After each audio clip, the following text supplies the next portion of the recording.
Good evening students. ನನ್ನ ಹೆಸರು ಶಿವಕುಮಾರ್ ಸೂರ್ಯವಂಶಿ. ಇವತ್ತಿನ ದಿವಸ ನಾವು ಸಮಾಜ ವಿಜ್ಞಾನ ಭಾಗ 1ರಲ್ಲಿ ಇವತ್ತು 1ನೇ ಪಾಠದಲ್ಲಿ ನಾವು 3ನೇ ಅಂಶಕ್ಕೆ ಬಂದುಬಿಟ್ಟಿದ್ದೀವಿ. ಏನಂದರೆ ಮೊದಲನೇ ಅಂಶದಲ್ಲಿ ನಾವೇನು ನೋಡಿದ್ದೀವಿ, ಯುರೋಪಿಯನ್ನರ ಆಗಮನ. ವಿಶೇಷವಾಗಿ ಯುರೋಪಿಯನ್ನರಲ್ಲಿ ಯಾರ್ಯಾರು ಭಾರತಕ್ಕೆ ವ್ಯಾಪಾರಕ್ಕಾಗಿ ಬಂದರು ಅನ್ನೋದು ವಿಷಯ ನಮಗೆ ಗೊತ್ತಾಗಿದೆ. ಅವರು ಜಲಮಾರ್ಗದ ಮೂಲಕವಾಗಿ ಭಾರತಕ್ಕೆ ಬಂದರು. ಬಂದಮೇಲೆ ತನ್ನ ವ್ಯಾಪಾರನ ವೃದ್ಧಿ ಮಾಡಿಸ್ಕೊಂಡರು. ಮೊದಲನೇದಾಗಿ ಪೋರ್ಚುಗೀಸರು ಬಂದರು, ಡಚ್ಚರು ಬಂದರು, ಆಮೇಲೆ ಫ್ರೆಂಚರು ಬಂದರು, ಆಮೇಲೆ ಬ್ರಿಟಿಷರು ಬಂದರು. ಸೊ ಈ ರೀತಿ ಯುರೋಪಿಯನ್ನರಲ್ಲಿ ಬಹಳಷ್ಟು ವ್ಯಾಪಾರಿಗಳು ತನ್ನ ವ್ಯಾಪಾರ ಉದ್ದೇಶಕ್ಕಾಗಿ ಬಂದರು. ಆಮೇಲೆ ತನ್ನ ಲಾಭದಾಯಕ ಆಸೆಗಾಗಿ, ತನ್ನ ಲಾಭದಾಯಕ ಒಂದು ವ್ಯಾಪಾರಕ್ಕಾಗಿ ಅವರು ಭಾರತಕ್ಕೆ ಬಂದರು.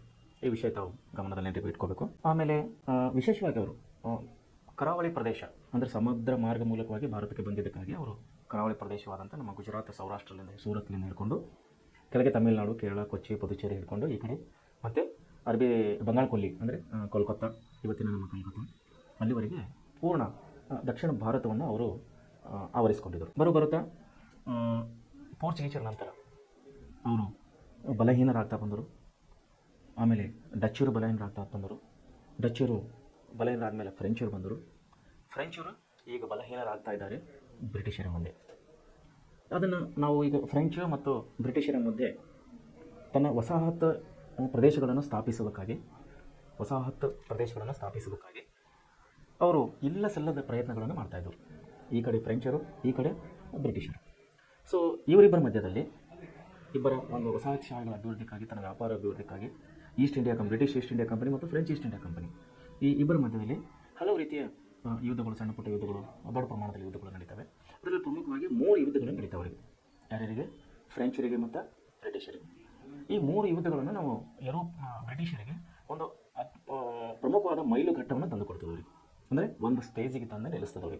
ಅಂದರೆ ಎಲ್ಲರನ್ನ ಬದಿಗೊತ್ತಿ ಪೋರ್ಚುಗೀಸರು ಹೋದರು, ಡಚ್ಚರು ಹೋದರು, ಫ್ರೆಂಚರನ್ನು ಬಲಹೀನ ಮಾಡಿ ಬ್ರಿಟಿಷರು ತನ್ನ ವಸಾಹತುಶಾಹಿಗಳನ್ನು ಈಗ ಅಭಿವೃದ್ಧಿಪಡಿಸ್ತಾರೆ.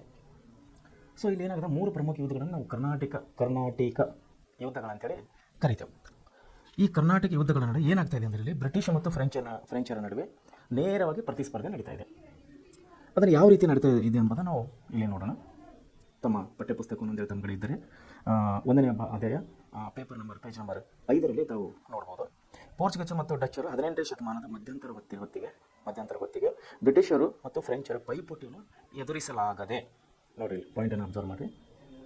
ಪೋರ್ಚುಗೀಸರು, ಡಚ್ಚರು 18ನೇ ಶತಮಾನದ ಮಧ್ಯಂತರ ಹೊತ್ತಿಗೆ ಬ್ರಿಟಿಷರು ಮತ್ತು ಫ್ರೆಂಚರ ಪೈಪೋಟಿಯನ್ನು ಎದುರಿಸಲಾಗದೆ, ಅಂದರೆ ಪೈಪೋಟಿ ಮೀನ್ಸ್ ಕಾಂಪಿಟೇಷನ್.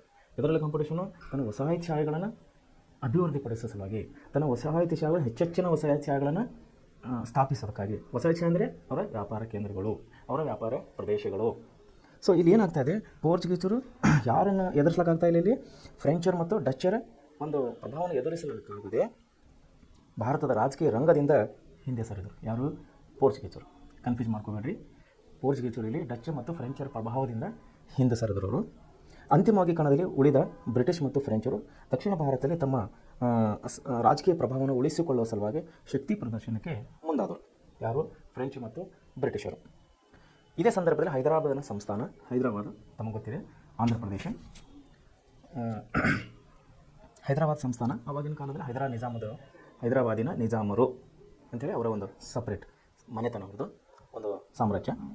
ಹೈದರಾಬಾದ್ ಸಂಸ್ಥಾನ ಮತ್ತು ಕರ್ನಾಟಕ ಅಂದರೆ ತಮಿಳುನಾಡಿನ ಪೂರ್ವ ಭಾಗ. ಇವತ್ತಿನ ನಾವು ತಮಿಳುನಾಡನ್ನು ನೋಡಿದರೆ ಪೂರ್ವ ಭಾಗ, ಇದಕ್ಕೆ ಕರ್ನಾಟಕ ಪ್ರದೇಶಗಳಂತೇಳಿ ನಾವು ಕರಿತೀವಿ, ಕರ್ನಾಟಕ ಪ್ರಾಂತಗಳಂತೇಳಿ ಕರಿತೀವಿ. ಅಲ್ಲಿ ಏನಾಗ್ತಾ ಇದೆ, ಕರ್ನಾಟಕ ತಮಿಳುನಾಡು ಪೂರ್ವ ಭಾಗದ ಪ್ರಾಂತ್ಯದಲ್ಲಿನ ರಾಜಕೀಯ ಅಸ್ಥಿರತೆ ಅಂದರೆ ಒಂದು ಸ್ಥಿರವಾದ ಸರ್ಕಾರವಿಲ್ಲದು, ಒಂದು ಸ್ಥಿರವಾದ ಆಡಳಿತವಿಲ್ಲದು. ಅಂದರೆ ರಾಜನ ಆಡಳಿತ ಅಲ್ಲಿ ಸ್ಥಿರವಾಗಿ ಇಲ್ಲ, ಪ್ರಜೆಗಳನ್ನು ಕಂಟ್ರೋಲ್ ಮಾಡಲಿಕ್ಕೆ ಆಗ್ತಾ ಇಲ್ಲ, ವ್ಯಾಪಾರವನ್ನು ಕಂಟ್ರೋಲ್ ಮಾಡಲಿಕ್ಕೆ ಆಗ್ತಾ ಇಲ್ಲ. ಸೊ ಇದಕ್ಕೆ ಅಸ್ಥಿರ ಅಂತೀವಿ ನಾವು. ಅಸ್ಥಿರತೆ ಲಾಭ ಪಡೆಯಲು ಇಲ್ಲೇನು ಮಾಡ್ತಾರೆ, ಫ್ರೆಂಚರು ಮತ್ತು ಬ್ರಿಟಿಷರು ಯತ್ನಿಸ್ತಾ ಇದ್ದರು. ನೋಡಿರಿ, ಯಾರು ಯತ್ನಿಸ್ತಾ ಇದ್ದಾರೆ ಇಲ್ಲಿ? ಫ್ರೆಂಚರು ಮತ್ತು ಬ್ರಿಟಿಷರು. ಯಾವ್ದ್ರ ಲಾಭ ಯತ್ನಿಸ್ತಾ ಇದ್ದಾರೆ ಇಲ್ಲಿ? ಯಾವ್ದ್ರ ಲಾಭ ಪಡೀಲಿಕ್ಕೆ? ಹೈದರಾಬಾದ್ ನಿಜಾಮ ಮತ್ತು ಮದ್ರಾಸ ಪೂರ್ವ ಭಾಗ ಅಂದರೆ ಕರ್ನಾಟಕದ ಪ್ರದೇಶಗಳಲ್ಲಿ ಆಡಳಿತ ಅಸ್ಥಿರತೆಯನ್ನು ಅಲ್ಲಿ ನಡೀತಾ ಇದೆ. ಅದರ ಲಾಭ ಪಡಿಬೇಕಂತ ಯಾರು ವಿಚಾರ ಮಾಡ್ತಾ ಇದ್ದಾರೆ? ಫ್ರೆಂಚರು ಮತ್ತು ಬ್ರಿಟಿಷರು. ಅದರ ಪರಿಣಾಮವಾಗಿ 3 ಕರ್ನಾಟಕ ಯುದ್ಧಗಳನ್ನು ಇಲ್ಲಿ ನಡೀತವೆ. ಸೊ ಏನಂತ ನಿಮಗೊಂದು ವಿಷಯ ಗೊತ್ತಿರಲಿ, 1724ರಲ್ಲಿ ಹೈದರಾಬಾದ್ ಸಂಸ್ಥಾನವನ್ನು ಅಸಫ್ ಜಾ ಸ್ಥಾಪಿಸಿದನು. ಹೈದರಾಬಾದಿನ ಸಂಸ್ಥಾನ ಅಂದರೆ ಸಾಮ್ರಾಜ್ಯ ಅಥವಾ ಮನೆತನ. ಇದನ್ನು ಯಾರು ಸ್ಥಾಪನೆ ಮಾಡ್ತಾರೆ ಅಂದರೆ ಅಸಫ್ ಜಾ. ಅವನ ಅಧೀನದಲ್ಲಿ ಕರ್ನಾಟಕ ಪ್ರಾಂತವನ್ನು ಆಳುತ್ತಿದ್ದ ದೋಸ್ತ್ ಅಲಿ ಎಂಬಾತನು ಅಸಫ್ ಜಾಗೆ ನಿಷ್ಠನಾಗಿರಲಿಲ್ಲ. ಯಾರು ನಿಷ್ಠರಾಗಿರಲಿಲ್ಲ ರೀ? ಅಸಫ್ ಜಾನ ಕರ್ನಾಟಕ ಪ್ರಾಂತವನ್ನು ಆಳುತ್ತಿದ್ದ ದೋಸ್ತ್ ಅಲಿ ಎಂಬಾತನು ಅಸಫ್ ಜಾಗೆ ನಿಷ್ಠರಾಗಿರಲಿಲ್ಲ. ಅಂದರೆ ನಿಷ್ಠರಾಗಿಲ್ಲ ಅಂದ್ರೆ ಅರ್ಥೇನು? ಅವನು ಹೇಳಿದ್ದು ಇವನು ಕೇಳ್ತಾ ಇಲ್ಲ, ಅವನ ಮಾತಿಗೆ ಇವನು ಬೆಲೆ ಕೊಡ್ತಾ ಇಲ್ಲ, ಅವನ ಆಜ್ಞೆಗಳನ್ನು ಇವನು ಪಾಲಿಸ್ತಾ ಇಲ್ಲ, ಅವನ ಆಜ್ಞೆಗಳಿಗೆ ಅಥವಾ ಅವನ ಮಾತುಗಳಿಗೆ ಇವನು ಮರ್ಯಾದೆ ಕೊಡ್ತಾ ಇಲ್ಲ. ಯಾರು? ಅಸಫ್ ಜಾ. ಯಾರಿಗೆ ಮರ್ಯಾದೆ ಕೊಡ್ತಾ ಇಲ್ಲ? ದೋಸ್ತ್ ಅಲಿ ಯಾರಿಗೆ ಮರ್ಯಾದೆ ಕೊಡ್ತಾ ಇಲ್ಲ? ಅಸಫ್ ಜಾಗೆ ದೋಸ್ತ್ ಅಲಿ ಅವನ ಆಜ್ಞೆಗಳನ್ನು ಪಾಲಿಸ್ತಾ ಇಲ್ಲ. ಸೊ ಹೀಗಾಗಿ ಏನಾಯಿತು, 1740ರಲ್ಲಿ ಮರಾಠರು, ನೋಡಿರಿ ಮತ್ತೆ ಮೇಲ್ಗಡೆ ಬಂದಿವಿ. ಮರಾಠರು ಅಂದರೆ ಇಲ್ಲಿ ಮಧ್ಯ ಭಾರತ, ಸ್ವಲ್ಪ ಉತ್ತರ ಭಾರತ, ಅವರ ಪ್ರದೇಶ, ಅವರ ಸಾಮ್ರಾಜ್ಯವನ್ನು ಒಳಗೊಂಡಂಥ ಪ್ರದೇಶಕ್ಕೇ ನಾವು ಮಧ್ಯ ಭಾರತ ಮತ್ತು ಉತ್ತರ ಭಾರತದಲ್ಲಿ ಅವರು ಪ್ರಭಾವಶಾಲಿಯಾಗಿದ್ದರು. ಯಾರು? ಮರಾಠರು. ಸೊ ಇಲ್ಲಿ ಏನಾಗ್ತದೆ ಅಂದರೆ, ಮರಾಠರು ಕರ್ನಾಟಕ ಪ್ರಾಂತವನ್ನು ಲೂಟಿ ಮಾಡಿ, ಕರ್ನಾಟಕ ಅಂದರೆ ಎಲ್ಲಿ ಬಂತು? ಕೆಳಗೆ, ತಮಿಳುನಾಡಿನ ಪೂರ್ವ ಭಾಗ. ಯಾರು ಲೂಟಿ ಮಾಡಿದರು? ಮರಾಠರು. ಕರ್ನಾಟಕ ಪ್ರಾಂತವನ್ನು ಲೂಟಿ ಮಾಡಿ ದೋಸ್ತ್ ಅಲಿಯನ್ನು ಕೊಂದು ಹಾಕಿದರು. ಇಲ್ಲಿ ದೋಸ್ತ್ ಅಲಿ ಏನು ಮಾಡ್ತಾ ಇದ್ದಲ್ಲಿ? ಕರ್ನಾಟಕದ ಪ್ರಾಂತವನ್ನು ಆಳುತ್ತಿದ್ದ. ಕರ್ನಾಟಕದ ಪ್ರಾಂತವನ್ನು ದೋಸ್ತ್ ಅಲಿ ಆಳುತ್ತಿದ್ದ. ಮರಾಠರು ಏನು ಮಾಡಿದ್ರು? ಅವನನ್ನು ಕೊಂದು, ಯಾರಿಗೆ? ದೋಸ್ತ್ ಅಲಿಗೆ ಕೊಂದು ಅವನ ಅಳಿಯ, ಯಾರು? ದೋಸ್ತ್ ಅಳಿಯನ ಚಂದಾ ಸಾಹೇಬನನ್ನು ಸರ್ಕಾರದಲ್ಲಿ ಸೆರೆ ಇಟ್ಟರು. ಆಗ ಅಸಫ್ ಜಾ ತನ್ನ ನಂಬಿಕಸ್ಥ ವ್ಯಕ್ತಿಯಾದ ಅನ್ವರುದ್ದೀನನ್ನು ಕರ್ನಾಟಕದ ನವಾಬನನ್ನಾಗಿ ಮಾಡಿದರು. ನೋಡಿ, ಇಲ್ಲಿ ಸ್ವಲ್ಪ ಡಿಫಿಕಲ್ಟ್ ಇದೆ, ಹೆಸರುಗಳನ್ನು ಡಿಫಿಕಲ್ಟ್ ಇದೆ. ಒಂದು ಇದು ಪೀಠಿಕೆ, ಇದು ನಿಮ್ಮ ಮೊದಲನೇ ಕರ್ನಾಟಕ ವಿದ್ಯುತ್ಕ ಒಂದು ಪೀಠಿಕೆ ಭಾಗ ಅಂತ ನಾವು ಹೇಳ್ಬೋದು. 1742 ಹೈದರಾಬಾದ್ ಸಂಸ್ಥಾನವನ್ನು ಅಸಫ್ ಜಾ ಸ್ಥಾಪನೆ ಮಾಡಿದ. ಕರ್ನಾಟಕ ಪ್ರಾಂತ ಅಂದರೆ ತಮಿಳುನಾಡದ ಪೂರ್ವ ಭಾಗ ಯಾರು ಇಲ್ಲಿ ನೋಡ್ತಾ ಇದ್ದರು? ದೋಸ್ತ್ ಅಲಿ ನೋಡ್ತಾ ಇದ್ದರು. ದೋಸ್ತ್ ಅಲಿ ಅಸಫ್ ಜಾಗೆ ನಿಷ್ಠುರನಾಗಿರಲಿಲ್ಲ, ಅವನ ಮಾತುಗಳನ್ನು ಕೇಳ್ತಾ ಇದ್ದಿರಲಿಲ್ಲ. ಇದರ ಪರಿಣಾಮ ಏನಾಯಿತು? 1740ರಲ್ಲಿ ಮರಾಠರು ಏನು ಮಾಡಿದರು?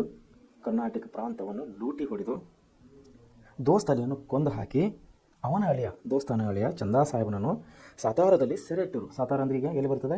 ಮೇಲ್ಗಡೆ, ನಿಯರ್ ಬೈ ನಾಗ್ಪುರ್, ಅಂದರೆ ಮಹಾರಾಷ್ಟ್ರದಲ್ಲಿ ಇವಾಗ ಸಾತಾರ ಅಂತಿದೆ. ಬಹುಶಃ ಈ ಕಡೆ ಕೋಲ್ಹಾಪುರ ಸೈಡ್ ಅನ್ಕೋತೀನಿ, ಪೂನಾ ಕೋಲ್ಹಾಪುರ ಸೈಡ್ ಸಾತಾರ ಅಂತೇಳಿ ಬರ್ತದೆ. ಆ ಸಾತಾರಿನ ಪ್ರಾಂತದಲ್ಲಿ ಅವರನ್ನು ಸೆರೆ ಇಟ್ಟದೆ. ಯಾರಿಗೆ? ಅವನ ಅಳಿಯ ಚಂದಾ ಸಾಹೇಬ್. ಆಗ ಅಸಫ್ ಜಾ ಏನು ಮಾಡಿದೆ? ತನ್ನ ನಂಬಿಕಸ್ಥ ವ್ಯಕ್ತಿಯಾದ ಅನ್ವರುದ್ದೀನನ್ನು ಕರ್ನಾಟಕ ನವಾಬನಾಗಿ ಮಾಡಿದನು. ಇದು ಒಂದು ಟಾಪಿಕ್ ತಾವುಗಳು ನೆನಪಿಲ್ಲ ಇಟ್ಕೋಬೇಕು. ವಿದ್ಯಾರ್ಥಿಗಳು ತಾವು ಒಂದು ವಿಷಯನ ನೆನಪಿಟ್ಕೋಬೇಕು. ಯುದ್ಧಗಳು, ರಾಜರು ಅಂದಮೇಲೆ ಯುದ್ಧಗಳು ಅವರಿಗೆ ಸರ್ವೇ ಸಾಮಾನ್ಯ. ಯಾಕಂದರೆ ಯುದ್ಧ ಮಾಡಿಲ್ಲ ಅಂದರೆ ಅವರ ಸಾಮ್ರಾಜ್ಯ ಮುಂದುವರೆದಿಲ್ಲ. ಹೊಸ ಹೊಸ ಏರಿಯಾಗಳನ್ನು, ಹೊಸ ಹೊಸ ಪ್ರದೇಶಗಳನ್ನು ಅವರು ತನ್ನ ಆಸ್ಥಾನಕ್ಕೆ ಒಳಪಡಿಸ್ಕೋಬೇಕಂದ್ರೆ ಅವರು ಯುದ್ಧ ಮಾಡಲೇಬೇಕು. ಯುದ್ಧ ಮಾಡಿಲ್ಲ ಅಂದ್ರೆ ಅವರಿಗೆ ಹೊಸ ಪ್ರದೇಶಗಳು ಎಲ್ಲಿಂದ ಸಿಗೋದು? ತಂತಾನೇ ಸಿಗಲ್ಲ. ಶೌರ್ಯ ತನ್ನ ಪ್ರತೀಕ, ತನ್ನ ಒಂದು ಏನಂತಾರೆ ಸಾಮ್ರಾಜ್ಯ ಅಭಿವೃದ್ಧಿಪಡಿಸುವಂಥ, ಸಾಮ್ರಾಜ್ಯ ವಿಸ್ತರಿಸುವಂಥ ದಾಹವನ್ನು ರಾಜರು ತನ್ನ ಶೌರ್ಯವನ್ನು ತೋರಿಸ್ಬೇಕು. ಸರ್, ಇಲ್ಲಿ ತೋರಿಸೋ ಹೊತ್ತಿನಾಗ ಏನಾಗ್ತದೆ ಅಂದರೆ, ಯುದ್ಧಗಳು ಸಂಭವಿಸ್ತವೆ. ಅಲ್ಲಿ ಪ್ರಮುಖವಾಗಿ ಇಲ್ಲಿ ಬ್ರಿಟಿಷ್ ಮತ್ತು ಫ್ರೆಂಚರ ನಡುವೆ ನಾವು 3 ಯುದ್ಧಗಳನ್ನು ಕಾಣ್ತಾ ಇದ್ದೀವಿ. ಕರ್ನಾಟಕ ಯುದ್ಧಗಳು. ಯುದ್ಧಗಳ ಹೆಸರು ಕರ್ನಾಟಕ ಯುದ್ಧಗಳು. ಮೊದಲನೇ ಕರ್ನಾಟಕ ಯುದ್ಧ, ಎರಡನೇ ಕರ್ನಾಟಕ ಯುದ್ಧ ಮತ್ತು ಮೂರನೇ ಕರ್ನಾಟಕ ಯುದ್ಧ. ಈ ಕರ್ನಾಟಕ ಯುದ್ಧಗಳು ನಡೀಲಿಕ್ಕೆ ಕಾರಣ ಏನಂದರೆ, ಈಗ ಹೇಳಿದ್ರೆ ನಿಮ್ಗೆ ಇಷ್ಟೊತ್ತನ ಹೈದರಾಬಾದ್ ನವಾಬನು ಮತ್ತು ಕರ್ನಾಟಕನ ಈ ಪ್ರಾಂತವನ್ನು ಆಳುತ್ತಿದ್ದಾರ, ಇವ್ರ ಮಧ್ಯೆ ನಡೆದಂಥ ಈ ತಿಕ್ಕಾಟ, ಅವರವರಿಗೆ ಇದ್ದಂಥ ಒಳಮನಸ್ಸು, ಅವ್ರ ಮಾತಿಗೆ ಅವರು ನಿಷ್ಠೆ ಆಗಿರಲಿಲ್ಲ. ಸೊ ಇದರ ಉದ್ದೇಶವಾಗಿ, ಇದರ ಫಲವಾಗಿ ಏನಾಯಿತು? ಮರಾಠರು ದಂಗೆ ಎದ್ದು ಬಂದರು, ಕರ್ನಾಟಕ ಪ್ರದೇಶ ಮೇಲೆ ಲೂಟಿ ಮಾಡಿದರು, ಅಲ್ಲಿದ್ದಂಥ ದೋಸ್ತ್ ಅಲಿಯನ್ನು ಕೊಲೆ ಮಾಡಿದರು, ಮತ್ತು ಅವನ ಅಳಿಯನಾದ ಚಂದಾ ಸಾಹೇಬನನ್ನು ಸಾತಾರದಲ್ಲಿ ಸೆರೆ ಇಟ್ಟರು ಅಂದರೆ ಜೈಲಿನಲ್ಲಿ ಇಟ್ಟರು. ಆಗ ಅಸಫ್ ಜಾ ತನ್ನ ನಂಬಿಕಸ್ಥನಾದ ವ್ಯಕ್ತಿಯಾದ ಅನ್ವರುದ್ದೀನನ್ನು ಕರ್ನಾಟಕ ನವಾಬನನ್ನಾಗಿ ಮಾಡಿದರು. ಮುಂದೆ ನೋಡಿ, ಮೊದಲನೇ ಕರ್ನಾಟಕ ಯುದ್ಧ 1746ರಿಂದ 1748, ಅಂದರೆ 2 ವರ್ಷ ಈ ಯುದ್ಧವನ್ನು ನಡೀತದೆ. ಇಲ್ಲಿ ನಾವೊಂದು ಚಿಕ್ಕ ವಿಡಿಯೋನ ತೋರಿಸ್ತಾ ಇದ್ದೀನಿ ನಿಮಗೆ, ಮೊದಲನೇ ಕರ್ನಾಟಕ ಯುದ್ಧ ಅಂತೇಳಿ. 1744ರಿಂದ 1748ರವರೆಗೆ ಒಂದು ಯುದ್ಧ ನಡೀತದೆ. ಇಲ್ಲಿ ಡೋಪ್ಲೆ, ನಿಮ್ಗೆ ಮುಂಚೆ ಬಂದಿದೆ, ಇದು ಡೋಪ್ಲೆನ ಹೆಸರು ಮುಂಚೆ ಬಂದಿದೆ, ತಾವು ನೆನಪಿಟ್ಕೋಬೇಕು. ಡೋಪ್ಲೆ ಏನು ಮಾಡ್ತಾನೆ? ಡೋಪ್ಲೆ ಕೋರಿಕೆ ಮೇರೆಗೆ, ಡೋಪ್ಲೆ ಅಂದರೆ ಯಾರು? ಫ್ರೆಂಚ್ ಬಹುಶಃ ಅಧಿಕಾರಿ ಅನ್ಕೋತೀನಿ ಅವನು. ಡೋಪ್ಲೆ ಕೋರಿಕೆ ಮೇರೆಗೆ ಲಾಬೋರ್ಡನಾಯಿಸ್ ಎಂಬ ಫ್ರೆಂಚ್ ಸೇನಾ ಮುಖ್ಯಸ್ಥರು ಮಾರಿಷಸ್ನಿಂದ ಬಂದು ಬ್ರಿಟಿಷರಿಂದ ಮದ್ರಾಸನ್ನು ವಶಪಡಿಸಿಕೊಂಡರು.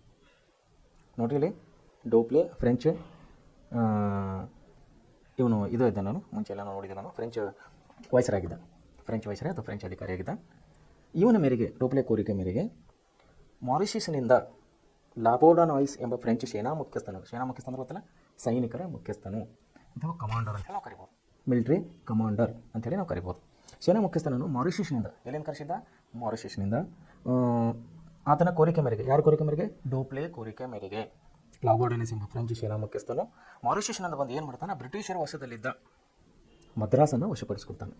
ನೋಡಿಲಿ, ಇದ್ರ ಬಗ್ಗೆ ನಿಮ್ಗೆ ಒಂದು ಚಿಕ್ಕ ವಿಡಿಯೋನ ತೋರಿಸ್ತೀನಿ. ಇಲ್ಲಿ ನೋಡಿ, ಫಸ್ಟ್ ಕರ್ನಾಟಕ ವಾರ 1744ರಿಂದ 1748ರವರೆಗೆ ಇಲ್ಲಿ ನಡೀತಾ ಇದೆ. ಇಲ್ಲಿ ಏನಾಗಿದೆ? ಫಸ್ಟ್ ಕರ್ನಾಟಕ ವಾರ ಅನ್ನೋದು ಇಲ್ಲಿ ತಾವುಗಳು ಇಲ್ಲಿ ನೋಡ್ಬೋದು, ಇಲ್ಲಿ ವಿಡಿಯೋದಲ್ಲಿ.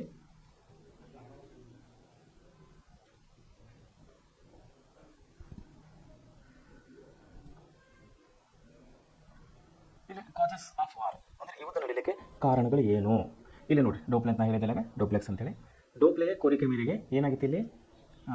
ಫಸ್ಟ್ ಜಾರ್ಜ್, ಇಲ್ಲಿ ಒಂದು ಇದನ್ನು ತೋರಿಸ್ತಾ ಇದ್ದೀನಿ ನಿಮಗೆ. ಅನ್ವರುದ್ದೀನ್ ಇವನು ಯಾರಿದ್ದ? ಬಂಗಾಳ ನವಾಬನಾಗಿದ್ದ. ಬಂಗಾಳದಲ್ಲಿ ನವಾಬನಾಗಿ ಕುಂತಿದ್ದ ಇವ. ಅಸಫ್ ಜಾನ್ ಹಳೆ ಇವನು. ಅಲ್ಲಿ ಏನಾಗಿತ್ತು ಅಂದರೆ ಫ್ರೆಂಚ್ ಗವರ್ನರ್ ಇರೋರು. ಇಲ್ಲಿ ನೋಡಿರಿ, ಡೋಪ್ಲೆಕ್ಸ್ ಫ್ರೆಂಚ್ ಗವರ್ನರ್ ಆಗಿದ್ದರು. ದ ನವಾಬ್ ಆರ್ಡರ್ ಡೋಪ್ಲೆಕ್ಸ್ದಲ್ಲಿ ಯೂಸ್ ಏನು ಇಲ್ಲಿ ಬರ್ತಾ ಇದೆ ನೋಡಿ. The Nawab army was the completely defeated by the French. French ಕಡೆ ಏನಾಗುತ್ತೆ? ನವಾಬನ ಆರ್ಮಿಯು ಸಂಪೂರ್ಣವಾಗಿ ಸೋತ್ ಹೋಗಿತ್ತು ಇಲ್ಲಿ.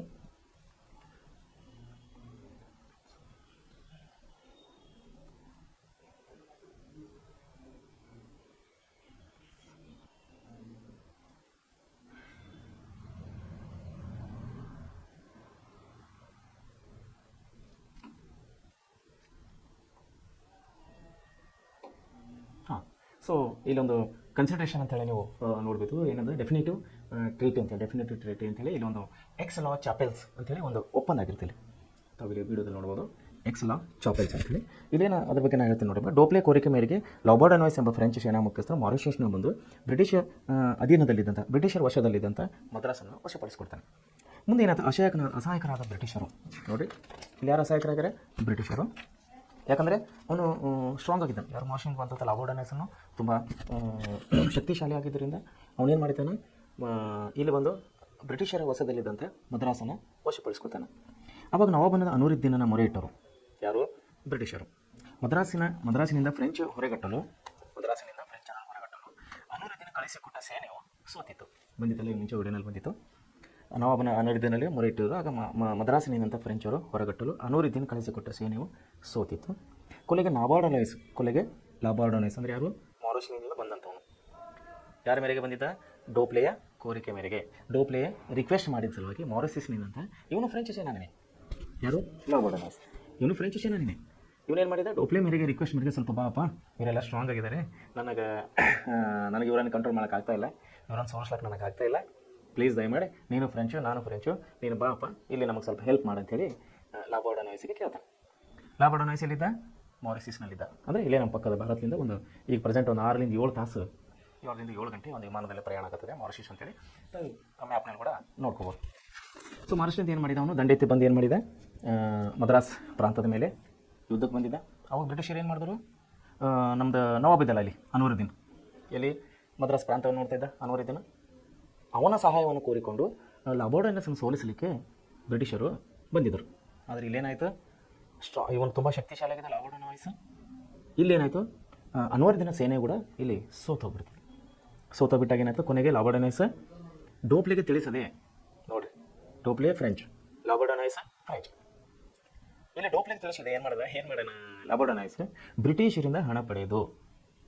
ತಾವುಗಳು ಚೆನ್ನಾಗಿ ಅಬ್ಸರ್ವೇಷನ್ ಇರಬೇಕಿಲ್ಲಿ. ಅಂದರೆ ಯಾವ್ಯಾವ ಸಂದರ್ಭದಲ್ಲಿ ಬ್ರಿಟಿಷರು ಯಾರನ್ನು ಯಾವ್ಯಾವ ರೀತಿ ಸೈಡಿಗೆ ಮಾಡಿದ್ದಾರೆ ಅಥವಾ ಬದಿಗಿಟ್ಟಿದ್ದಾರೆ ಅನ್ನೋದು ತಾವು ವಿದ್ಯಾರ್ಥಿಗಳು ಲಕ್ಷ್ಯ ಇಡಬೇಕಿದು. ಇಲ್ಲಿ ಏನಾಗ್ತದೆ? ಲಾಬೋರ್ಡನಾಯ್ಸ್ ಡೋಪ್ಲೆಗೆ ತಿಳಿಸಿದೆ. ಡೋಪ್ಲೆನೇ ಕರೆಸಿದ್ದಾನೆ ಇವನಿಗಿಲ್ಲಿ. ಭಾರತಕ್ಕೆ ಕರೆಸಿದ ಯಾರು? ಡೋಪ್ಲೆ ಕೋರಿಕೆ ಮೇರೆಗೆ ಲಾಬೋರ್ಡನಾಯ್ಸ್ ಭಾರತಕ್ಕೆ ಬಂದಿದ್ದ, ಮೀನ್ಸ್ ಮದ್ರಾಸಿಗೆ ಬಂದಿದ್ದ. ಆದರೆ ಇಲ್ಲಿ ಏನಾಗಿದೆ? ಲಾಬೋರ್ಡನಾಯ್ಸ್ ಡೋಪ್ಲೆಗೆ ತಿಳಿಸದೆ, ಅಂದರೆ ವಿತೌಟ್ ಇಂಟಿಮೇಷನ್, ಡೋಪ್ಲೆಗೆ ಇಂಟಿಮೇಷನ್ ಮಾಡದೆ ಬ್ರಿಟಿಷರಿಂದ ಹಣ ಪಡೆದ. ತಾವಿಲ್ಲಿ ನೆನಪಿನಲ್ಲಿರೋಂಥ ವಿಷಯ, ಅತಿ ಮುಖ್ಯ ವಿಷಯ ಇದು. ಬ್ರಿಟಿಷರಿಂದ ಹಣ ಪಡೆದು ಏನು ಮಾಡಿದವನು? ಮದ್ರಾಸನ್ನು ಬಿಟ್ಟು ಕೊಟ್ಟು. ಯಾರಿಗೆ? ಬ್ರಿಟಿಷರಿಗೆ. ಯಾಕೆ? ಬ್ರಿಟಿಷರಿಗೆ ದುಡ್ಡು ತೊಗೊಂಡಿದ್ದಾನಲ್ಲ, ಬ್ರಿಟಿಷರಿಂದ ಹಣ ಪಡೆದಿದ್ದಾನೆ. ಸೊ ಬ್ರಿಟಿಷರಿಗೆ ಮದ್ರಾಸ್ ಪ್ರಾಂತವನ್ನು ಒಪ್ಪಿಸಿ ಡೋಪ್ಲೆಗೆ ಮಾಹಿತಿ ಕೊಡದೆ ಅವನೇನು ಮಾಡಿದ? ಪುನಃ ಮಾರಿಷಿಯಸ್ಗೆ ಹೊರಟು ಹೋದ. ಇಲ್ಲಿ ಒಂದು ವಿಷಯನ ತಾವು ತಿಳ್ಕೊಬೇಕು. ಇದರಿಂದ ಕೋಪಗೊಂಡ ಡೋಪ್ಲೆಗೆ ಸಿಟ್ಟು ಬರೋದಿಲ್ಲ. ಮತ್ತೆ ಕರೆಸಿದ್ದು ಯಾರು? ಡೋಪ್ಲೆ. ಯಾರ ವಿರುದ್ಧ ಹೋರಾಡೋಕ್ಕೆ? ಬ್ರಿಟಿಷರು. ಇಲ್ಲೇನು ಮಾಡ್ದವನು? ನಾವು ಕ್ರಿಕೆಟ್ನಲ್ಲಿ ಅಂತೀವಲ್ಲ ಮ್ಯಾಚ್ ಫಿಕ್ಸಿಂಗ್, ಇಲ್ಲಿ ಆಗಿದ್ದು ಕೂಡ ಅದೇ. ಲಾಬರ್ಟೋ ನೈಸ್ ಏನು ಮಾಡಿದಾನೆ, ಡೋಪ್ಲೆ ಗೊತ್ತಿಲ್ಲದೇನೆ, ಡೋಪ್ಲೆ ಇನ್ಫಾರ್ಮೇಷನ್ ಇಲ್ಲದೇ ಬ್ರಿಟಿಷರ ಹತ್ರ ದುಡ್ಡು ತೊಗೊಂಡು ಆ ಮದ್ರಾಸ್ ಪ್ರಾಂತನ ಅವ್ರಿಗೆ ಒಪ್ಪಿಸಿ ಇವ್ರು ಮಾರಿಸಿಸಿಗೆ ಹೋಗ್ಬಿಟ್ಟ. ಆವಾಗ ಏನಾಯ್ತು, ಡೋಪ್ಲೆಯು ಕೋಪಗೊಂಡು ಏನು ಮಾಡಿದ್ರು, ಡೋಪ್ಲೆಯು ಮದ್ರಾಸನ್ನು ಮತ್ತೆ ಪಡೆಯುವ ವಿಫಲ ಯತ್ನ ನಡೆಸಿದ. ಯಾಕಂದರೆ ಇವರು ಬ್ರಿಟಿಷರು ಸ್ವಲ್ಪ ಸ್ಟ್ರಾಂಗ್ ಆಗಿದ್ದಾರೆ ಆ ಟೈಮಿನಲ್ಲಿ. ಇವನ ಕೈಲಿ ಆಗ್ತಾ ಇದ್ದಿಲ್ಲ, ಅವ್ರ ವಿರುದ್ಧ ಹೋರಾಡಲು ಡೋಪ್ಲೆ ಕೈಲಿ ಆಗ್ತಾ ಇದ್ದಿಲ್ಲ. ಆದರೂ ವಿಫಲ ಪ್ರಯತ್ನಗಳನ್ನು 2-3 ಸಾರಿ ಅವನು ಮಾಡಿದ್ದ ಅನ್ನೋ ಇತಿಹಾಸನ ನಮಗೆ ಹೇಳ್ತಿದೆ. ಇಲ್ಲಿ ವಿಫಲ ಪ್ರಯತ್ನ ನಡೆಸಿದನು. ಅಂತಿಮವಾಗಿ ಏನಾಯ್ತು ಅಂದರೆ, ಅಂತಿಮವಾಗಿ ಈ ಯುದ್ಧವು ಯುರೋಪಿಯನ್ನಲ್ಲಿ ಫ್ರಾನ್ಸ್ ಮತ್ತು ಇಂಗ್ಲೆಂಡಿನ ನಡುವೆ ಆದ ಒಪ್ಪಂದ. ಒಂದು ಸೆಕೆಂಡ್ ತಾವುಗಳು ಸ್ವಲ್ಪ ಹೊರಗಡೆ ಬರಬೇಕು, ಈ ಸಬ್ಜೆಕ್ಟ್ನಿಂದ ಸ್ವಲ್ಪ ಹೊರಗಡೆ ಬರಬೇಕು. ಭಾರತ ದೇಶದಲ್ಲಿ ಏನು ನಡೀತಾ ಇದೆ, ಇಲ್ಲಿ ಫ್ರೆಂಚ್ ಮತ್ತು ಬ್ರಿಟಿಷರಿಗೆ ಇಲ್ಲಿ ತಿಕ್ಕಾಟ ನಡೀತಾ ಇದೆ. ಅಲ್ಲಿ ಯುರೋಪಿಯನ್ನಲ್ಲಿ ಅಲ್ಲಿ ಏನು ನಡೀತದೆ, ಅಲ್ಲಿಯೂ ಕೂಡ ತಿಕ್ಕಾಟ ನಡೀತಾ ಇದೆ. ಅಂದರೆ ತನ್ನ ವಸಾಹತುಶಾಹಿಗಳನ್ನು ಅಭಿವೃದ್ಧಿಪಡಿಸೋ ಸಲುವಾಗಿ ಫ್ರೆಂಚರು ಮತ್ತು ಬ್ರಿಟಿಷರು ಎಲ್ಲಿ ಅವಕಾಶ ಇದೆ ಅಲ್ಲಿ ಯುದ್ಧಗಳನ್ನು ಮಾಡ್ತಾ ಇದ್ದಾರೆ. ಇಲ್ಲಿ ಅವಕಾಶ ಡೋಪ್ಲೆ ಮತ್ತು ಲಾಬರ್ಟೋ ನೈಸ್ ಇಬ್ಬರು ಕೂತ್ಕೊಂಡು ಬ್ರಿಟಿಷರಿಗೆ ಎಲ್ಲಿ ಯುದ್ಧ ಮಾಡ್ತಾ ಇದ್ದಾರೆ, ಅಲ್ಲಿ ಯುರೋಪಿಯನ್ನಲ್ಲಿ ಕೂಡ ಅಲ್ಲಿ ಕೂಡ ಯುದ್ಧ ನಡೀತಾ ಇದೆ. ಸೊ ಇವ್ರು ಏನು ಮಾಡಿದ್ರು, ಬ್ರಿಟಿಷ್ ಅಂದರೆ ಈ ಜಗತ್ತಿನ ಎಲ್ಲ ಮೂಲೆಗಳಲ್ಲಿ, ಫ್ರೆಂಚರು ಕೂಡ ಜಗತ್ತಿನ ಎಲ್ಲ ಮೂಲೆಗಳಲ್ಲಿ ಅವರಿಗೆ ಎಲ್ಲೆಲ್ಲಿ ಸಾಧ್ಯ ಇದೆಯೋ ಅಲ್ಲಲ್ಲಿ ತನ್ನ ಸೈನಿಕರನ್ನು, ತನ್ನ ವೈಸ್ರಾಯಗಳನ್ನು, ತನ್ನ ಅಧಿಕಾರಿಗಳನ್ನು, ತನ್ನ ಸೇನಾ ಮುಖ್ಯಸ್ಥರನ್ನು ಅಲ್ಲಿ ಕಳಿಸಿ ಆ ಸಾಮ್ರಾಜ್ಯವನ್ನು ವಶಪಡಿಸಿಕೊಳ್ಳುವಂಥ ಪ್ರಯತ್ನಗಳನ್ನು ಮಾಡ್ತಾ ಇದ್ದರು. ಸೊ ಇಲ್ಲಿ ಏನಾಯ್ತು ಅಂದರೆ, ಲಾಬರ್ಟೋ ನೈಸ್ ಹಣ ಪಡೆದುಕೊಂಡು ಮಾರಿಷಸ್ಗೆ ಹೋಗ್ಬಿಟ್ಟ. ಡೋಪ್ಲೆಗೆ ಸಿಟ್ಟು ಬಂತು. ಇದನ್ನು ಅರಿತ ಡೋಪ್ಲೆ ಏನರಿತ, ಏನು ಮುಂದೆ ನನ್ನ ಆಟ ಇವ್ರ ಹತ್ರ ನಡೆಯೋದಿಲ್ಲ, ಬ್ರಿಟಿಷರ ಹತ್ರ ನಡೆಯೋದಿಲ್ಲ, ಯಾಕೆ ಅವರು ಸ್ಟ್ರಾಂಗ್ ಇದ್ದರು. ಸೊ ಅದನ್ನು ಏನಾಯ್ತು ಅಂದರೆ, ಅಲ್ಲಿ ಯುರೋಪಿಯನ್ನಲ್ಲಿ ಫ್ರಾನ್ಸ್ ಮತ್ತು ಇಂಗ್ಲೆಂಡ್ ನಡುವೆ ಒಂದು ಒಪ್ಪಂದ ಆಗುತ್ತದೆ. ಏನದು ಒಪ್ಪಂದ? ಎಕ್ಸ್ ಲಾ ಚಾಪೆಲ್.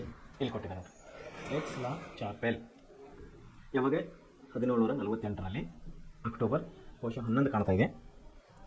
ಇಲ್ಲಿ ಟೆಕ್ಸ್ಟ್ ಬುಕ್ನಲ್ಲಿ ಡೇಟ್ ಕೊಟ್ಟಿಲ್ಲ, ಬಟ್ ಅಗ್ರಿಮೆಂಟ್ ಆಗಿದೆ, ಒಂದು ಒಪ್ಪಂದ ಒಂದಾಗಿದೆ. ಇಲ್ಲಿ ಇದರಲ್ಲಿ ಕೊಟ್ಟಿದ್ದಾರೆ ಆನ್ಲೈನ್ ಕ್ಲಾಸ್ನಲ್ಲಿ. ಇದರಲ್ಲಿ ಏನಂದರೆ ಅಕ್ಟೋಬರ್ 11 ಅಂತ ಕಾಣ್ತದೆ, 1748.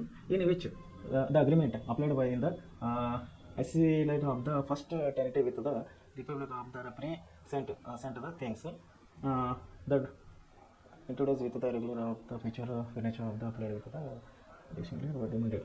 ಸೊ ಇಲ್ಲೊಂದು ಕಾಪಿ ಕೊಟ್ಟಿದ್ದಾರೆ, ಇಲ್ಲೊಂದು ಲಂಡನ್ ಅಂತಿದೆ. ಇಲ್ಲಿ ಅಗ್ರಿಮೆಂಟ್ ಆದಂಥ ಕಾಪಿ, ಇದು ಅಗ್ರಿಮೆಂಟ್ ಆದಂಥ ಕಾಪಿ. ಈ ಅಗ್ರಿಮೆಂಟ್ ಹೆಸರು ಎಕ್ಸ್ ಲಾ ಚಾಪೆಲ್. ಇದು ಎಲ್ಲಾಗಿದೆ, ಯುರೋಪಿಯನ್ ದೇಶದಲ್ಲಾಗಿದೆ. ಯಾರ ಮಧ್ಯದಲ್ಲಿ? ಫ್ರೆಂಚ್ ಮತ್ತು ಬ್ರಿಟಿಷರ ಮಧ್ಯದಲ್ಲಿ ಇಲ್ಲಿ ಒಪ್ಪಂದವನ್ನು ಆಗಿದೆ. ಏನಂತ ಒಪ್ಪಂದ ಆಯಿತು? ಅಪ್ಪ, ನೀವು ನಮ್ಮನ್ನು ಜಗಳಕ್ಕೆ ಬರಬೇಡ್ರಿ, ನಾವು ನಿಮ್ಮನ್ನು ಜಗಳಕ್ಕೆ ಬರೋದಿಲ್ಲ, ಈ ಜಗಳನ ಇಲ್ಲೇ ಮುಗಿಸ್ರಿ. ಯಾವ ಜಗಳ? ಮೊದಲನೇ ಕರ್ನಾಟಕ ಯುದ್ಧ ಇಲ್ಲಿ ನಿಲ್ಲಿಸ್ರಿ, ಕರ್ನಾಟಕ ಯುದ್ಧ. ಅಲ್ಲಿ ಯುರೋಪಿಯಲ್ಲಿ ನಡೆದಂಥ ಯುದ್ಧ ಅಲ್ಲಿ ನಿಲ್ಲಿಸ್ರಿ, ನೀವು ನಮ್ಮ ತಂಟೆಗೆ ಬರಬೇಡ್ರಿ, ನಾವು ನಿಮ್ಮ ತಂಟೆಗೆ ಬರೋದಿಲ್ಲ ಅಂತೇಳಿ ಎಕ್ಸ್ ಲಾ ಚಾಪೆಲ್ ಅಂತ ಒಂದು ಅಗ್ರಿಮೆಂಟ್, ಒಂದು ಒಪ್ಪಂದದ ಪ್ರಕಾರ ಇಲ್ಲಿ ಯುದ್ಧವನ್ನು, ಮೊದಲನೇ ಕರ್ನಾಟಕ ಯುದ್ಧವನ್ನು ನಿಲ್ಲಿಸಲಾಗುತ್ತದೆ. ಮುಂದೆ ಎರಡನೇ ಕರ್ನಾಟಕ ಯುದ್ಧ ನೋಡಿರಿ. ಮೊದಲನೇ ಕರ್ನಾಟಕವನ್ನು ಒಂದು ನೆನಪಿಡ್ರಿ, ಮದ್ರಾಸ್ ಪ್ರಾಂತ ಸಲುವಾಗಿ ಇಲ್ಲಿ ಯುದ್ಧ ನಡೀತದೆ. ಡೋಪ್ಲೆಯಿಂದ ವಶಪಡಿಸಿಕೊಳ್ಳೋಕೆ ಸಾಧ್ಯ ಆಗಿಲ್ಲ. ಅವನು ಸ್ನೇಹಿತನಾದಂಥ ಲಾಬರ್ಟೋ ನೈಸ್ ಮಾರಿಷಸ್ನಿಂದ ಕರೆಸಿನ ಮೇಲೆ ಅವನು ವಶಪಡಿಸಿಕೊಂಡ ಮದ್ರಾಸ್. ಆದರೆ ಹಣದ ಅವಶ್ಯಕವಾಗಿ ಬ್ರಿಟಿಷರಿಂದ ಹಣವನ್ನು ಪಡೆದು ಡೋಪ್ಲೆಗೆ ತಿಳಿಸದೆ ಅವನು ರಿಟರ್ನ್ ಮಾರಿಷಸ್ಗೆ ಹೋಗ್ಬಿಟ್ಟ. ಆಮೇಲೆ ಇಲ್ಲಿ ಮತ್ತೆ ಬ್ರಿಟಿಷರ ಅಧಿಕಾರವನ್ನು ಮತ್ತೆ ಪ್ರಾರಂಭವಾಯಿತು ಇಲ್ಲಿ ಮೈಸೂರು ಪ್ರಾಂತದಲ್ಲಿ, ಮದ್ರಾಸ್ ಪ್ರಾಂತದಲ್ಲಿ. ಸೊ ಈಗ ಅವ್ರಿಗೆ ಗೊತ್ತಾಯಿತು, ವಿಫಲ ಯತ್ನಗಳು 2-3 ಸಾರಿ ನಡೆಸಿದವನು ಡೋಪ್ಲೆ ಮದ್ರಾಸನ್ನು ವಶಪಡಿಸ್ಕೋಬೇಕಂತೇಳಿ. ಯಾಕಂದರೆ ಮದ್ರಾಸ್ ಪ್ರಾಂತವು ವ್ಯಾಪಾರದ ಉದ್ದೇಶದಿಂದ ಅತೀ ಪ್ರಮುಖವಾದಂಥ ಸ್ಥಳ. ಯಾಕಂದರೆ ಈ ಕಡೆ ಸಮುದ್ರ ಮಾರ್ಗದಿಂದ ಬರುವಂಥ ಪ್ರತಿಯೊಂದು ಹಡಗುಗಳನ್ನು ಮದ್ರಾಸ್ ಪ್ರಾಂತದಿಂದ ಸಂಪರ್ಕಿಸ್ತವೆ. ಯಾಕಂದ್ರೆ ಎಲ್ಲ ಜಲಮಾರ್ಗ, ನೀರಿನ ಮಾರ್ಗ, ಸಮುದ್ರ ಮಾರ್ಗ. ಸೊ ಹೀಗಾಗಿ ಮದ್ರಾಸನ್ನು ತುಂಬ ಇಂಪಾರ್ಟೆಂಟ್ ಆಗಿತ್ತು ಅವರಿಗೆ, ಇಬ್ಬರಿಗೂ, ಫ್ರೆಂಚರಿಗೆ ಮತ್ತು ಬ್ರಿಟಿಷರಿಗೆ ಇಬ್ಬರಿಗೂ ಕೂಡ. ತನ್ನ ಬೆಳೆಯನ್ನು ಬೆಳೆಸ್ಕೊಳ್ಳೋ ಸಲುವಾಗಿ, ತನ್ನ ವ್ಯಾಪಾರನ ಅಭಿವೃದ್ಧಿ ಮಾಡಿಸೋ ಸಲುವಾಗಿ ಅವ್ರೇನು ಮಾಡ್ತಾರೆ, ಒಬ್ಬರ ಮೇಲೆ ಒಬ್ಬರು ದಂಡೆತ್ತಿ ಹೋಗ್ತಾಯಿದ್ದರು. ಸೊ ಇಲ್ಲೇನಾಯಿತು, ಫ್ರೆಂಚರು ಹಿನ್ನಡೆಯನ್ನು ಅನುಭವಿಸಿದರು, ಬ್ರಿಟಿಷರು ಮುನ್ನಡೆಯನ್ನು ಅನುಭವಿಸಿದರು. ಯುರೋಪಿನಲ್ಲಿ ಆದಂಥ ಒಪ್ಪಂದದ ಪ್ರಕಾರ ಏನದು ಒಪ್ಪಂದ ಗೊತ್ತಲ್ಲ, ಎಕ್ಸ್ ಲಾ ಚಾಪೆಲ್ಸ್ ಅನ್ನೋ ಒಪ್ಪಂದದ ಮುಖಾಂತರ ಈ ಯುದ್ಧವನ್ನು ತಾತ್ಕಾಲಿಕವಾಗಿ ನಿಲ್ಲಿಸಿಬಿಟ್ಟಿತ್ತು.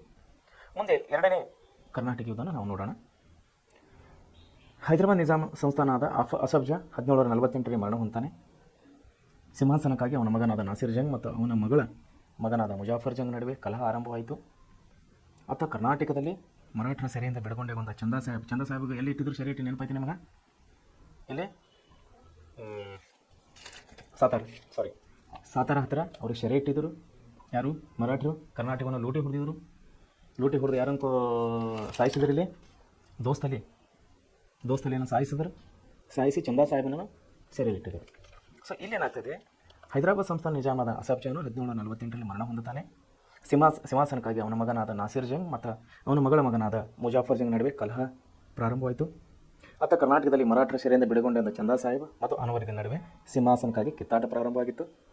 ಆಗ ಫ್ರೆಂಚರು ಹೈದರಾಬಾದಿನಲ್ಲಿ ಮುಜಾಫರ್ ಜಂಗನಿಗೂ ಕರ್ನಾಟಕದಲ್ಲಿ ಚಂದಾ ಸಾಹೇಬನಿಗೂ ಬೆಂಬಲ ನೀಡಿದರು. ಒಂದು ವಿಷಯ, ಯಾರು ಫ್ರೆಂಚರು ಏನು ಮಾಡಿದರು, ಹೈದರಾಬಾದ್ನಲ್ಲಿ ಮುಜಾಫರ್ ಜಂಗನಿಗೂ ಸಹಾಯ ಮಾಡಿದರು, ಕರ್ನಾಟಕ ಪ್ರದೇಶದಲ್ಲಿ ಚಂದಾ ಸಾಹೇಬನಿಗೂ ಬೆಂಬಲ ನೀಡಿದರು. ಇದಕ್ಕೆ ಪ್ರತಿಯಾಗಿ ಬ್ರಿಟಿಷರು ನಾಸಿರ್ ಜಂಗ್ ಮತ್ತು ಅನ್ವರುದ್ದೀನನ್ನು ಬೆಂಬಲಕ್ಕೆ ನಿಂತರು. ನೋಡಿ ಈ ಬೆಂಬಲಗಳು ಹೆಂಗೆ ಹುಟ್ಕೋತಾವ ಅನ್ನೋದು ನಿಮಗೊಂದು ರೀಸೆಂಟ್ ಎಕ್ಸಾಂಪಲ್ ಹೇಳ್ತೀನಿ. ಮೊನ್ನೆ ಇರಾನ್ ಮತ್ತು ಇಸ್ರೇಲ್ ಯುದ್ಧ ನಡೀತದ್ದು, ಬಹುಶಃ 10 ದಿವಸಗಳಿಗೆ 12 ದಿವಸಗಳಿಗೆ. ತಾವು ಟಿ ವಿ ಮತ್ತು ಪೇಪರ್ಗಳನ್ನ ನೋಡಿರಿ ಅನ್ಕೋತೀನಿ.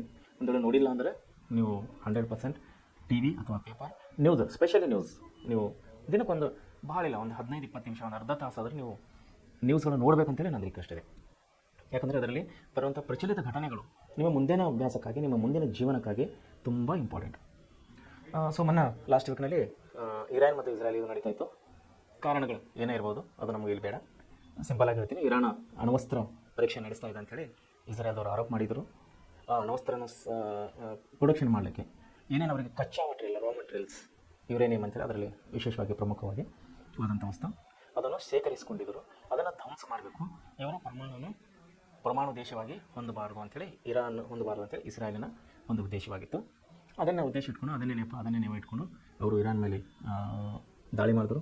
ಇರಾನ್ ಕೂಡ ಅದಕ್ಕೆ ಪ್ರತಿ ಉತ್ತರ ಕೊಡ್ತಾ ಇತ್ತು. ಸೊ ಇಬ್ಬರ ಮಧ್ಯದಲ್ಲಿ ಇಸ್ರಾಯೇಲಿನ ಏನಂತೀರಿ ಬೆಂಬಲವಾಗಿ, ಇಲ್ಲಿ ಬಂತು ನೋಡಿರಿ, ಬೆಂಬಲವಾಗಿ ನಿಂತವರು ಅಮೆರಿಕದವರು.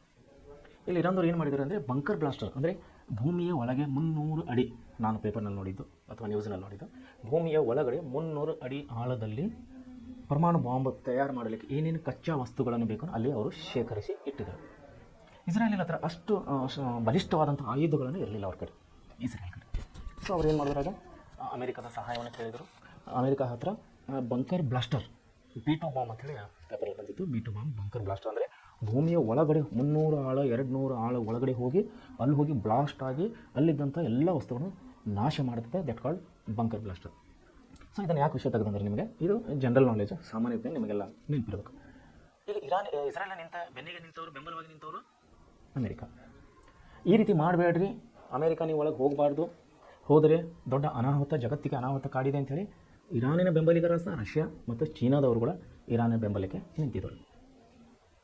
ಸೇಮ್ ಇಲ್ಲಿ ಕೂಡ ಏನಾಗ್ತಾಯಿದೆ, ಇಲ್ಲೇನಾಗ್ತಾಯಿದೆ, ಮುಜಾಫರ್ ಜಂಗ್ ಕರ್ನಾಟಕದಲ್ಲಿ ಚಂದಾ ಸಾಹೇಬನಿಗೂ ಬೆಂಬಲ ನೀಡಿದರು. ಮುಜಾಫರ್ ಜಂಗನಿಗೂ ಹೈದರಾಬಾದ್ನಲ್ಲಿ, ಕರ್ನಾಟಕದಲ್ಲಿ ಚಂದಾ ಸಾಹೇಬನಿಗೂ ಬೆಂಬಲ ನೀಡಿದ್ರು ಯಾರು, ಫ್ರೆಂಚರು. ಇದಕ್ಕೆ ಪ್ರತಿಯಾಗಿ ಬ್ರಿಟಿಷರು ಯಾರಿಗೆ ಬೆಂಬಲ ನೀಡಿದರು, ನಾಸಿರ್ ಜಂಗ್ ಮತ್ತು ಅನ್ವರುದ್ದೀನ್ಗೆ ಬೆಂಬಲ ನೀಡಿದರು.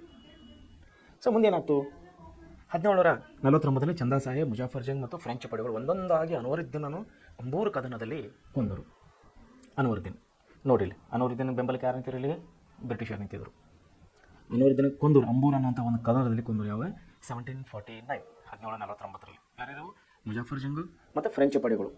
ಮುಜಾಫರ್ ಜಂಗ್ ಮತ್ತು ಫ್ರೆಂಚ್ ಪಡೆಗಳು ಒಟ್ಟಾಗಿ ಸೇರಿ ಯುದ್ಧ ಮಾಡಿ ಅನ್ವರುದ್ದೀನನ್ನು ಅಂಬೂರ್ ಎಂಬ ಕದನದಲ್ಲಿ ಕೊಂದಾಕ್ತಾರೆ. ಪರಿಣಾಮವಾಗಿ ಚಂದಾ ಸಾಹೇಬ್ ಮತ್ತು ಕರ್ನಾಟಕದ ನವಾಬನಾದಂಥ ಅನ್ವರುದ್ದೀನ ಮಗನಾದ ಮಹಮ್ಮದ್ ಅಲಿಯನ್ನು ಬ್ರಿಟಿಷರ ನೆರವಿನಿಂದ ತಿರುಚನಪಳ್ಳಿಯಲ್ಲಿ ನೆಲೆ ನಿಂತು, ಮತ್ತು ಹೈದರಾಬಾದಿನಲ್ಲಿ ಮುಜಾಫರ್ ಜಂಗನಿಗೂ ಚಂದಾ ಸಾಹೇಬ್ ಮತ್ತು ಫ್ರೆಂಚರ ಸಹಾಯದಿಂದ ನಾಸಿರ್ ಜಂಗನನ್ನು ಕೊಂದು ನಿಜಾಮರಾದರು. ಸ್ವಲ್ಪ ದಿನಗಳಲ್ಲಿ ಹತ್ಯೆಗೀಡಾದ ಅವನ ಸ್ಥಾನಕ್ಕೆ ಫ್ರೆಂಚರು ಅಸಫ್ ಜಾನನ ಇನ್ನೊಬ್ಬ ಮಗನಾದ ಸಲಾವತ್ ಜಂಗನನ್ನು ನಿಜಾಮನಾಗಿ ಮಾಡಿದರು. ನೋಡಲಿ ಯಾವ ರೀತಿ ಅಧಿಕಾರಕ್ಕಾಗಿ ಇಲ್ಲಿ ಗುದ್ದಾಟ ನಡೀತಾ ಇದೆ, ಯಾವ ರೀತಿ ಅಧಿಕಾರಕ್ಕಾಗಿ ತನ್ನ ಸಾಮ್ರಾಜ್ಯದ ಒಂದು ಅಭಿವೃದ್ಧಿಗಾಗಿ ಯಾವ ರೀತಿ ಅವರು ಒಂದು ತಿಕ್ಕಾಟವನ್ನು ನಡೆಸ್ತಾ ಇದ್ದಾರೆ, ಯಾರ್ಯಾರು, ಫ್ರೆಂಚರು ಮತ್ತು ಬ್ರಿಟಿಷರು. ಈಗ ಮುಂದೆ ಏನಾಗ್ತದೆ ನೋಡಿರಿ, ಎರಡನೇ ಕರ್ನಾಟಕ ಯುದ್ಧಕ್ಕೆ ಇವು ಮುನ್ನುಡಿಗಳು. 1749ರಿಂದ 54ರವರೆಗೆ, ಅಂದರೆ ಸುಮಾರು 5 ವರ್ಷಗಳ ಕಾಲ ದೀರ್ಘವಾಗಿ ಇಲ್ಲಿ ಎರಡನೇ ಕರ್ನಾಟಕ ಯುದ್ಧವನ್ನು ನಡೀತಾ ಇದೆ. ಬದಲಾದ ಸನ್ನಿವೇಶದಲ್ಲಿ ಫ್ರೆಂಚರು ಅಸಫ್ ಜಾನ್ ಮತ್ತೊಬ್ಬ ಮಗನಾದ ಸಲಾವತ್ ಜಂಗನನ್ನು ಹೈದರಾಬಾದಿನ ನಿಜಾಮನನ್ನಾಗಿ ಮಾಡ್ತಾರೆ. ಅವನ ರಕ್ಷಣೆಗಾಗಿ ಆ ಸ್ಥಾನದಲ್ಲಿ ಫ್ರೆಂಚ್ ತಮ್ಮ ಸೈನ್ಯ ಸಹಿತ ಬುಸ್ಸಿ ಎಂಬ ಅಧಿಕಾರಿಯನ್ನು ನೇಮಿಸ್ತಾರೆ. ನೋಡಿ, ಹೈದರಾಬಾದ್ ಪ್ರಾಂತಕ್ಕೆ ಯಾರು ಸಪೋರ್ಟ್ ಮಾಡ್ತಾ ಇದ್ದಾರೆ ಇಲ್ಲಿ, ಫ್ರೆಂಚರು. ಮದ್ರಾಸ್ ಕರ್ನಾಟಕ ಪ್ರಾಂತಕ್ಕೆ ಯಾರು ಸಪೋರ್ಟ್ ಮಾಡ್ತಾ ಇದ್ದಾರೆ ಇಲ್ಲಿ, ಬ್ರಿಟಿಷರು. ಇಷ್ಟನ್ನು ತಾವು ನೆನ್ಪಿಟ್ಕೋಬೇಕು. ಹೈದರಾಬಾದ್ನೇ ಸ್ವಲ್ಪ ಮೇಲುಗಡೆ ಬರುತ್ತೆ, ಮದ್ರಾಸ್ ಅಂದರೆ ಸ್ವಲ್ಪ ಕರ್ನಾಟಕ ಅಂದರೆ ಮದ್ರಾಸನ ಪೂರ್ವ ಭಾಗ, ಅಂದರೆ ಕೆಳಗಡೆ ದಕ್ಷಿಣ ಭಾಗದಲ್ಲಿ ಇದು ಬರ್ತದೆ. ಸೊ ಇಲ್ಲಿ ಏನಾಗ್ತದೆ, ಅಫ್ಸರ್ ಮತ್ತೊಬ್ಬ ಮಗನಾದ ಸಲಾಹುದ್ದೀನನು ಹೈದರಾಬಾದ್ ನಿಜಾಮ ಮಾಡಿದರು. ಯಾರು? ಫ್ರೆಂಚರು.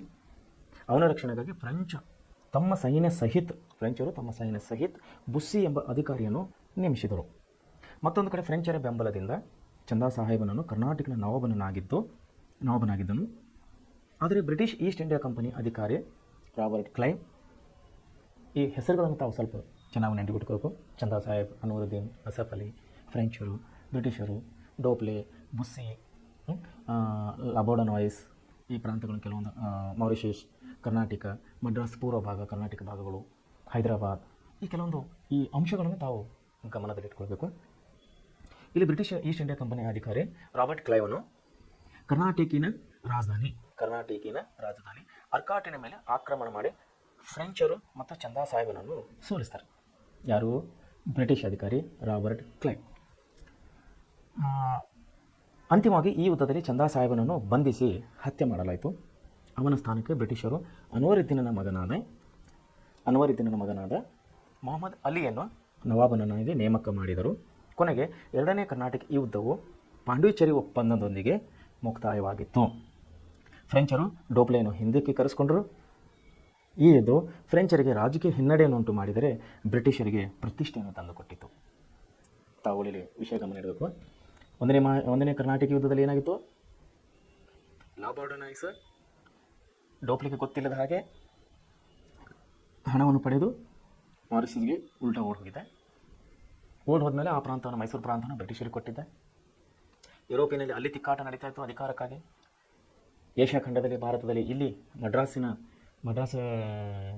ಪೂರ್ವ ಭಾಗವಾದಂಥ ನಮ್ಮ ಕರ್ನಾಟಕ ಪ್ರಾಂತಕ್ಕಾಗಿ ಇಲ್ಲಿ ತಿಕ್ಕಾಟ ನಡೀತಾ ಇತ್ತು. ಮೊದಲನೇ ಕರ್ನಾಟಕ ಯುದ್ಧದಲ್ಲಿ ಲಾಬೋಡನಾಯ್ಸ್ ಏನು ಮಾಡಿದ? ಬ್ರಿಟಿಷರ ಹತ್ರ ಹಣ ಪಡೆದು ವಾಪಸ್ ಹೋಗ್ಬಿಟ್ಟಿದೆ ಮಾರಿಷಸ್ಗೆ. ಲಾಸ್ಟಿಗೆ ಕೊನೆಗೇನಾಗಿತ್ತು? ಎಕ್ಸ್ ಲಾ ಚಾಪೆಲ್, ಅಂದರೆ ಯುರೋಪಿಯನ್ನಲ್ಲಿ ಆದಂಥ ಒಪ್ಪಂದ, ಬ್ರಿಟಿಷ್ ಮತ್ತು ಫ್ರೆಂಚರಿಗೆ ಒಪ್ಪಂದ ಆದಂಥ ಎಕ್ಸ್ ಲಾ ಚಾಪೆಲ್ ಮೂಲಕವಾಗಿ ಮೊದಲನೇ ಕರ್ನಾಟಕ ಯುದ್ಧ ಅಂತ್ಯಗೊಂಡಿತ್ತು. ಇಲ್ಲಿ ಎರಡನೇ ಕರ್ನಾಟಕ ಯುದ್ಧ ಇಲ್ಲೇನಾಗ್ತಾ ಇದೆ? ಅನ್ವರುದ್ದೀನ ಮಗನಾದ ಅಲಿಯನ್ನು ನವಾಬನಾಗಿ ಮಾಡಿದ್ರು ಇವರು, ರಾಬರ್ಟ್ ಕ್ಲೈವ್. ಯಾರು? ಬ್ರಿಟಿಷರು. ಇಲ್ಲಿ ಯಾರಿಗೆ ಕೊಂದು ಹಾಕಿದ್ರು? ಇಲ್ಲಿ ಚಂದಾ ಸಾಹೇಬನನ್ನು ಸೋಲಿಸಿನ ಅನ್ವರುದ್ದೀನ ಮಗನ ಅಲಿಗೆ ಇಲ್ಲಿ ಏನು ಮಾಡಿದ್ರು? ಕರ್ನಾಟಕನ ನವಾಬನಾಗಿ ಮಾಡಿದ್ರು.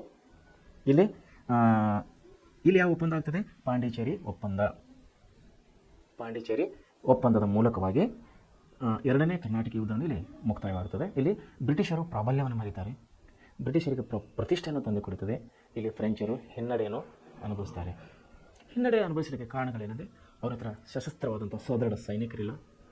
ಇಲ್ಲಿ ಯಾರು? ಡೋಪ್ಲೆ ಏನು ಮಾಡ್ತಾ ಇದ್ದಾನೆ? ಫ್ರೆಂಚ್ ಸರ್ಕಾರ ಅವರನ್ನು ಫ್ರೆಂಚ್ ದೇಶಕ್ಕೆ ಅವರನ್ನು ವಾಪಸ್ ಕರೆಸಿಕೊಳ್ಳುತ್ತದೆ.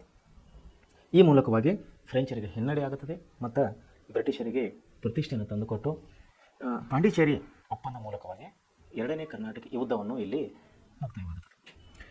ಸೊ ಈ ರೀತಿ ಎರಡು ಕರ್ನಾಟಕ ಯುದ್ಧಗಳನ್ನು ಇಲ್ಲಿ ನೋಡ್ತಾ ಇದ್ದೇವೆ ನಾವು, ಫ್ರೆಂಚ್ ಮತ್ತು ಬ್ರಿಟಿಷರ ನಡುವೆ. ಒಂದು 1746ರಿಂದ 48, 2 ವರ್ಷ. ಎರಡನೇ ಕರ್ನಾಟಕ ಯುದ್ಧ 1749ರಿಂದ 1754ರವರೆಗೆ, ಅಂದರೆ 5 ವರ್ಷ. ಈ 5 ವರ್ಷ, ಅವು 2 ವರ್ಷ.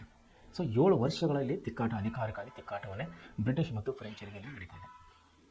ಅಂತಿಮವಾಗಿ ಬ್ರಿಟಿಷರು ಇಲ್ಲಿ ಪ್ರಾಬಲ್ಯವನ್ನು ಮೆರೀತಾ ಇದ್ದಾರೆ, ಫ್ರೆಂಚರು ಇಲ್ಲಿ ಬಲಹೀನರಾಗ್ತಾ ಇದ್ದಾರೆ. ಇದು ಇಲ್ಲಿಗೆ ನಿಂತಿಲ್ಲ. ಮತ್ತು ಮೂರನೇ ಕರ್ನಾಟಕ ಯುದ್ಧವನ್ನು ನಡೀತಾ ಇದೆ 1756ರಿಂದ 1763ರವರೆಗೆ. ಅಂದರೆ ಇಲ್ಲಿ 7 ವರ್ಷವನ್ನು ಈ ಯುದ್ಧ ನಡೀತಾ ಇದೆ. 1756ರಿಂದ 63ರವರೆಗೆ 7 ವರ್ಷದ ದೀರ್ಘಾವಧಿ ಯುದ್ಧವನ್ನು ಇಲ್ಲಿ ಮೂರನೇ ಕರ್ನಾಟಕ ಯುದ್ಧವನ್ನು ನಾವು ಕಾಣ್ತಾ ಇದ್ದೀವಿ, ಸೇಮ್ ಫ್ರೆಂಚ್ ಮತ್ತು ಬ್ರಿಟಿಷರ ನಡುವೆ. ಇಲ್ಲೇನಾಗ್ತಾ ಇದೆ? ಫ್ರೆಂಚರ ಕೌಂಟ್ ಡಿ ಲ್ಯಾಲಿಯೋ ನೋಡಿರಿ, ಇಲ್ಲೇನಾಗ ಡೋಪ್ಲೆಗೆ ಏನು ಮಾಡಿದ್ದಾರೆ? ಫ್ರೆಂಚ್ ಸರ್ಕಾರ ಅವರಿಗೆ ವಾಪಸ್ ಕರೆಸ್ಕೊಂಡಿದೆ. ಅವನ ಜಾಗದಲ್ಲಿ, ಅಂದರೆ ಡೋಪ್ಲೆ ಪ್ಲೇಸ್ನಲ್ಲಿ ಫ್ರೆಂಚ್ ಕೌಂಟ್ ಡಿ ಲ್ಯಾಲಿ ಅನ್ನೋನು 1760ರಲ್ಲಿ ವಾಂಡಿವಾಶ್ ಕೋಟೆಗೆ ಮುತ್ತಿಗೆ ಹಾಕಲು ಪ್ರಯತ್ನಿಸಿದರು. ಯಾರು? ಫ್ರೆಂಚ್ ಅಧಿಕಾರಿ ಏನು ಮಾಡ್ತಾ ಇದ್ದಾನೆ? 1760ರಲ್ಲಿ ವಾಂಡಿವಾಶ್ ಕೋಟೆಗೆ ಮುತ್ತಿಗೆ ಹಾಕಲು ಪ್ರಯತ್ನಿಸ್ತಾ ಇದ್ದಾನೆ. ಈ ನಿರ್ಣಾಯಕ Wandiwash ಕದನದಲ್ಲಿ British ಸೇನಾಧಿಕಾರಿ sir I coat ನೋಡಿ, ಅಲ್ಲಿ ಎರಡನೇ ಕರ್ನಾಟಕ ಯುದ್ಧದಲ್ಲಿ ಯಾರಿದ್ದರು? ರಾಬರ್ಟ್ ಕ್ಲೈವ್ ಇದ್ದರು, ಬ್ರಿಟಿಷ್ ಅಧಿಕಾರಿ. ಇಲ್ಲಿ ಚೇಂಜ್ ಆಗಿದ್ದಾರೆ, ಸರ್ ಐ ಕೋಟ್ ಬ್ರಿಟಿಷ್ ಅಧಿಕಾರಿ ಇಲ್ಲಿ ಹೊಸದಾಗಿ ಬಂದಿದ್ದಾರೆ. ಕದನದಲ್ಲಿ ಮೂರನೇ ಕರ್ನಾಟಕ ಯುದ್ಧದಲ್ಲಿ ಈ ವಂಡಿವಾಶ್ ಕದನದಲ್ಲಿ ಬ್ರಿಟಿಷ್ ಸೇನಾಧಿಕಾರಿಯಾದ ಸರ್ ಐಕೋಟನು ಫ್ರೆಂಚರನ್ನು ಸೋಲಿಸಿದನಲ್ಲದೆ ಬುಸ್ಸಿಯನ್ನು ಸೆರೆ ಹಿಡಿದನು. ಬುಸ್ಸಿ ಯಾರಿದ್ದನು ನೆನಪು ಮಾಡ್ಕೊರೋ ಒಂದ್ಸಾರಿ. ಹೈದರಾಬಾದಿನ ನಿಜಾಮನ ರಕ್ಷಣೆಗಾಗಿ ಕರೆದು ತಂದು ಕೂಡಿಸಿದಂಥ ಸೇನಾಧಿಕಾರಿ. ಯಾರು ತಂದು ಕೂಡಿಸಿದ್ರು? ಫ್ರೆಂಚರು. ಅವಾಗ ಯಾರಿದ್ರು ಫ್ರೆಂಚ್ ಅಧಿಕಾರಿ? ಡೋಪ್ಲೆ ಏನು ಮಾಡಿದರು? ಹೈದರಾಬಾದಿನ ನವಾಬರನ್ನು ಅವರ ರಕ್ಷಣೆಗಾಗಿ ಫ್ರೆಂಚ್ ಸೇನಾಧಿಕಾರಿಯನ್ನು ಅಲ್ಲಿ ತಂದು ಕುಂದಿಸಿದ್ರು ಬುಷ್ ಅನ್ನೋರಿಗೆ. ಇಲ್ಲೇನಾಗಿದೆ, ವಂಡಿವಾಶ್ ಕದನದಲ್ಲಿ ಸೇನಾಧಿಕಾರಿಯಾದ ಸರ್ ಐರ್ಕೂಟ ಅಂದರೆ ಬ್ರಿಟಿಷ್ ಅಧಿಕಾರಿ ಫ್ರೆಂಚರನ್ನು ಸೋಲಿಸನು ಅಲ್ಲದೆ ಬುಸ್ಸಿಯನ್ನು ಸೆರೆ ಹಿಡಿದನು. ಅರೆಸ್ಟ್ ಮಾಡ್ಕೊಂಡು ಬಂಧನದಲ್ಲಿಟ್ಟರು. ಯಾರ ಹತ್ರ? ಬ್ರಿಟಿಷರು ಫ್ರೆಂಚ್ ಅಧಿಕಾರಿಯಾದಂಥ ಬುಸ್ಸಿಯನ್ನು ಬಂಧನದಲ್ಲಿಟ್ಟು ಲ್ಯಾಲಿಯನ್ನು ತಪ್ಪಿಸಿಕೊಂಡು, ಲ್ಯಾಲಿ ಅಂದರೆ ಯಾರು? ಇವನು ಫ್ರೆಂಚ್ ಅಧಿಕಾರಿ ಬಂದಿದ್ದಲ್ಲ, ಫ್ರೆಂಚ್ ಕೌಂಟ್ ಡಿ ಲ್ಯಾಲಿ. ಇವನೇನು ಮಾಡ್ದೆ? ಲ್ಯಾಲಿಯನ್ನು ಏನು ಮಾಡ್ತಾ ಇದ್ದಾನೆ ಇಲ್ಲಿ? ತಪ್ಪಿಸಿಕೊಂಡು ಪಾಂಡಿಚೇರಿಯಲ್ಲಿ ತಲೆ ಮರೆಸ್ಕೊಂಡಂದ್ರೆ ಏನು ರೀ? ಗಾಯವಾಗಿಬಿಟ್ಟ ಅಥವಾ ಮಾಯ ಆಗಿಬಿಟ್ಟ ಅಥವಾ ಎಲ್ಲೋ ಮೋಚು ಕೂತ ಅಥವಾ ಹುದುಗೆಟ್ಟು ಕುಂತಾನೆ. ಯಾರು? ಲಾಲಿಯನು ಪಾಂಡಿಚೇರಿಯಲ್ಲಿ ತಲೆ ಮರೆಸ್ಕೊಂಡ. ಅಂತಿಮವಾಗಿ ಐರ್ಕೂಟ ಅಂದ್ರೆ ಬ್ರಿಟಿಷ್ ಸೇನಾಧಿಕಾರಿ ಪಾಂಡಿಚೇರಿಗೂ ಮುತ್ತಿಗೆ ಹಾಕಿ ಲ್ಯಾಲಿಯು ಎಲ್ಲಿ ತಲೆ ಮರೆಸ್ಕೊಂಡಿದ್ದಲ್ಲ, ಲ್ಯಾಲಿಯು 1760ರಲ್ಲಿ ಬೇಷರತ್ತಾಗಿ ಶರಣಾದನು. ಯಾರು? ಲ್ಯಾಲಿ, ಫ್ರೆಂಚ್ ಅಧಿಕಾರಿ. ಅವನಿಗೆ ಗೊತ್ತಾಯಿತು, ಇನ್ನು ಮುಂದೆ ನಾನು ಬದುಕೋದು ಕಷ್ಟ ಇದೆ, ಬ್ರಿಟಿಷನ್ನು ಎದುರು ಹಾಕ್ಕೊಂಡ್ರೆ ನಾನು ಬದುಕೋದು ಕಷ್ಟ ಇದೆ. ಯಾಕೆ? ಅವನ ಹತ್ರ ಸೈನ್ಯ ಇಲ್ಲ, ಅವನು ಬಲಾಢ್ಯನಿಲ್ಲ, ಅವನ ಹತ್ರ ಯಾವುದೇ ಆಯುಧಗಳಿಲ್ಲ, ದೊಡ್ಡ ದೊಡ್ಡ ಆಯುಧಗಳಿಲ್ಲ. ಇಲ್ಲಿ ಬ್ರಿಟಿಷ್ ಸೈನ್ಯ ಬಲಿಷ್ಠ ಆಗ್ತಾ ಇದೆ, ಬ್ರಿಟಿಷರ ಹತ್ರ ದೊಡ್ಡ ಆಯುಧಗಳಿದೆ, ಬ್ರಿಟಿಷರ ಹತ್ರ ಬಲವಾದ ಸೈನ್ಯ ಇದೆ. ಅದಕ್ಕಾಗಿ ಅವನಿಗೆ ಗೊತ್ತಾಯಿತು, ಬುಷಿಗೆ ಗೊತ್ತಾಯಿತು, ಈಗ ನಾನು ಹೆಂಗೋ ಸೋಲ್ತೀನಿ ಅಂದ್ಕೊಂಡು ಅವನು ಏನು ಮಾಡಿಬಿಟ್ಟ? ಬೇಷರತ್ತಾಗಿ, ಅಂದರೆ ಯಾವುದೇ ಅನ್ಕಂಡೀಷನಲ್ ಅಂತಾರೆ. ಬೇಷರತ್ತು ಅಂದರೆ ಇಲ್ಲಿ ಅನ್ಕಂಡೀಷನಲ್ ಬ್ರಿಟಿಷರಿಗೆ ಅಂದರೆ ಸರ್ ಕೂಟನಿಗೆ ಬೇಷರತ್ತಾಗಿ ಶರಣಾಗ್ತಾನೆ ಅಂದ್ರೆ ಆಗ್ತಾನೆ, ಇನ್ನು ಮುಂದೆ ನಂಗೆ ಆಗೋದಿಲ್ಲಪ್ಪ, ನಿನ್ನ ಜೋಡಿ ಯುದ್ಧ ಮಾಡೋಕ್ಕಾಗೋದಿಲ್ಲ, ನಾನು ಇಲ್ಲಿ ಕೂತ್ಕೋತೀನಿ, ನೀ ಹೇಗೆ ಹೇಳಿದೆ ಹಾಗೆ ನಾನು ಮಾಡ್ತೀನಿ, ನನಗೆ ಜಗಳ ಬೇಡ, ನೀ ಏನು ಹೇಳ್ತೀನಿ ನಾನು ಅದು ಕೇಳ್ತೀನಿ, ನಾನು ಇಲ್ಲಿ ಕೂತ್ಕೋತೀನಿ, ನಾನು ನಿನಗೆ ಶರಣಾದ ಅಂಥೇಳಿ ಅದರ ಅರ್ಥ. ಯಾರು ಶರಣಾಗ್ತಾ ಇದ್ದಾರೆ ಇಲ್ಲಿ? ಬುಸ್ಸಿಯನ್ನು ಫ್ರೆಂಚ್ ಅಧಿಕಾರಿ. ಯಾರ ಮುಂದೆ ಶರಣಾಗ್ತಾ ಇದ್ದಾನೆ? ಬ್ರಿಟಿಷ್ ಸೇನಾಧಿಕಾರಿಯಾದ ಸರ್ ಐರ್ಕೂಟನ ಮುಂದೆ ಅವನು ಶರಣಾಗ್ತಾ ಇದ್ದಾನೆ. ಮುಂದೆ ಕರ್ನಾಟಕ ಯುದ್ಧಗಳ ಪರಿಣಾಮವಾಗಿ ಎಷ್ಟು ಕರ್ನಾಟಕ ಯುದ್ಧಗಳಾದಲ್ಲಿ? 3 ಕರ್ನಾಟಕ ಯುದ್ಧಗಳು. ಮೊದಲನೇ ಕರ್ನಾಟಕ ಯುದ್ಧ 1746-48, ಎರಡನೇ ಕರ್ನಾಟಕ ಯುದ್ಧ 5 ವರ್ಷ, ಮೊದಲನೇ ಕರ್ನಾಟಕ ಯುದ್ಧ 2 ವರ್ಷ, ಇದು ಮೂರನೇ ಕರ್ನಾಟಕ ಯುದ್ಧ 7 ವರ್ಷವರೆಗೆ ದೀರ್ಘಾವಧಿವರೆಗೆ ನಡೀತಾ ಇದೆ. 3 ಯುದ್ಧಗಳನ್ನು ಕಂಡಂಥ ಕರ್ನಾಟಕ ಯುದ್ಧಗಳ ಪರಿಣಾಮವಾಗಿ ಫ್ರೆಂಚರು ಭಾರತದಲ್ಲಿ ತಮ್ಮ ಎಲ್ಲ ನೆಲೆಗಳನ್ನು ಕಳೆದುಕೊಂಡರು. ನೆಲೆಗಳಂದರೆ ಅವರ ವಸಾಹತುಶಾಹಿಯಾದಂಥ ಪ್ರದೇಶಗಳು, ಅವರ ವಸಾಹತುಗಳನ್ನು ಅಂದರೆ ವ್ಯಾಪಾರಗಳನ್ನು, ಅವರ ವ್ಯಾಪಾರ ಕೇಂದ್ರಗಳು ಎಲ್ಲವನ್ನು ಕಳೆದುಕೊಂಡು ಯಾರು ವಶವಾದವೆಲ್ಲ? ಬ್ರಿಟಿಷರು ವಶವಾದವು. ಇಲ್ಲಿ ಬ್ರಿಟಿಷರು ಪ್ರಬಲರಾಗುತ್ತಿದ್ದಾರೆ, ಫ್ರೆಂಚರು ದುರ್ಬಲವಾಗುತ್ತಾ ಇದ್ದಾರೆ. ಸೊ ಹೀಗಾಗಿ ಏನಾಯಿತು, ಇಲ್ಲಿ ಎಲ್ಲ ತನ್ನ ನೆಲೆಗಳನ್ನು ಕಳೆದುಕೊಂಡರೂ ಕಳೆದುಕೊಂಡರೂ ಕೂಡ ಆದರೂ ಕೂಡ 1763ರಲ್ಲಿ ನಡೆದ ಪ್ಯಾರಿಸ್ ಒಪ್ಪಂದದ ಪ್ರಕಾರ 1763ರಲ್ಲಿ ನಡೆದ ಪ್ಯಾರಿಸ್ ಒಪ್ಪಂದದ ಪ್ರಕಾರ ಫ್ರೆಂಚರಿಗೆ ಪಾಂಡಿಚೇರಿಯನ್ನು ಹಿಂತಿರುಗಿಸಲಾಯಿತು. ಪಾಂಡಿಚೇರಿ ಇವರು ವಶಪಡಿಸಿಕೊಂಡಿದ್ದಾರೆ ಯಾರು? ಬ್ರಿಟಿಷರು. ಪಾಂಡಿಚೇರಿ ಒಪ್ಪಂದದ ಮೂಲಕವಾಗಿಯೇ 2ನೇ ಕರ್ನಾಟಕ ಯುದ್ಧ ಮುಕ್ತಾಯಗೊಂಡಿತ್ತು. ನೆನಪಲ್ಲಿಟ್ಕೋತಾವೆ. ಇಲ್ಲಿ 3ನೇ ಕರ್ನಾಟಕ ಯುದ್ಧದಲ್ಲಿ ಏನಾಗ್ತದೆ? ಪಾಂಡಿಚೇರಿಯನ್ನು ಫ್ರೆಂಚರಿಗೆ ರಿಟರ್ನ್ ಕೊಡ್ತಾ ಇದ್ದಾರೆ. ಒಪ್ಪಂದ ಆಗ್ತದೆ ನೋಡಿ, ಯುದ್ಧದಲ್ಲಿ ಒಂದು ಅಗ್ರಿಮೆಂಟ್, ಒಂದು ಒಪ್ಪಂದ ಆಗ್ತಾ ಇದೆ. ಆ ಒಪ್ಪಂದದ ಪ್ರಕಾರ ಪಾಂಡಿಚೇರಿಯನ್ನು ಫ್ರೆಂಚರಿಗೆ ಹಿಂತಿರುಗಿಸಲಾಯಿತು. ಈ ಬೆಳವಣಿಗೆಯೊಂದಿಗೆ ದಕ್ಷಿಣ ಭಾರತದಲ್ಲಿ ಫ್ರೆಂಚರು ಮೂಲೆ ಗುಂಪಾದರು, ಅಂದರೆ ಬಲಹೀನರಾದರು, ತನ್ನ ಎಲ್ಲ ವಸಾಹತುಗಳನ್ನು ಕಳೆದುಕೊಂಡರು, ತನ್ನ ವ್ಯಾಪಾರ ಕೇಂದ್ರಗಳನ್ನು ಕಳೆದುಕೊಂಡರು. ಹೀಗೆ ಬ್ರಿಟಿಷರು ತಮ್ಮ ಇತರ ಯುರೋಪಿಯನ್ ಪ್ರತಿಸ್ಪರ್ಧಿಗಳನ್ನು, ಇತರ ಅಂದರೆ ಯಾರು? ಅವರ ಜೋಡಿಯಲ್ಲಿ ಬಂದಂಥ ಕಾಂಪಿಟೇಟರ್ ಅಂತ ಹೇಳೋಣ. ನೀವು ಕೂಡ ಕಾಂಪಿಟೇಟ್ ಮಾಡಬೇಕು. ಯಾರ ಜೋಡಿಲಿ? ನಿಮ್ಮ ಸ್ನೇಹಿತರ ಜೋಡಿಯಲ್ಲಿ. ಎದರ ವಿಷಯವಾಗಿ? ಸ್ಟಡಿ ವಿಷಯವಾಗಿ, ಅಭ್ಯಾಸದ ವಿಷಯವಾಗಿ. ನೀವು ಅಭ್ಯಾಸದ ಬಗ್ಗೆ ನೀವು ಕೂಡ ಕಾಂಪಿಟೇಟಿವ್ ಮಾಡಬೇಕು, ಸ್ಪರ್ಧೆ ಮಾಡಬೇಕು. ಯಾಕಂದರೆ ಇದು this time is competitive time. ಇದು ಸ್ಪರ್ಧೆಯ ಕಾಲ. ಇಲ್ಲಿ ಸ್ಪರ್ಧೆಯಲ್ಲಿ ಯಾರು ಮುಂದೆ ಹೋಗ್ತಾರೆ ಅವರಿಗೆ ಒಂದು ಬೆಲೆ ಇದೆ. ಬೆಲೆ ಮೀನ್ಸ್ ಅವರ ಒಂದು ದಾರಿ ಸುಗಮ ಆಗ್ತದೆ, ಅವರಿಗೆ ಒಂದು ಒಳ್ಳೆ ದಾರಿಯನ್ನು ಸಿಗುತ್ತದೆ. ಸ್ಪರ್ಧೆಯಲ್ಲಿ ಹಿಂದೆ ಬಿದ್ದರೆ ಒಳ್ಳೆ ದಾರಿ ಸಿಗೋದಿಲ್ಲ. ಮತ್ತೆ ಪ್ರಯತ್ನ ಪಡಬೇಕು. ಸೊ ನೀವು ವಿದ್ಯಾರ್ಥಿಗಳು, ನೀವು ಕೂಡ ನಿಮ್ಮ ಸಹೋದ್ಯೋಗಿಗಳೊಂದಿಗೆ, ನೀವು ನಿಮ್ಮ ಗೆಳೆಯರ ಜೊತೆಯಲ್ಲಿ ನೀವೇನು ಮಾಡಬೇಕು? ಸ್ಪರ್ಧೆಗಳಿಬೇಕು. Only study purpose.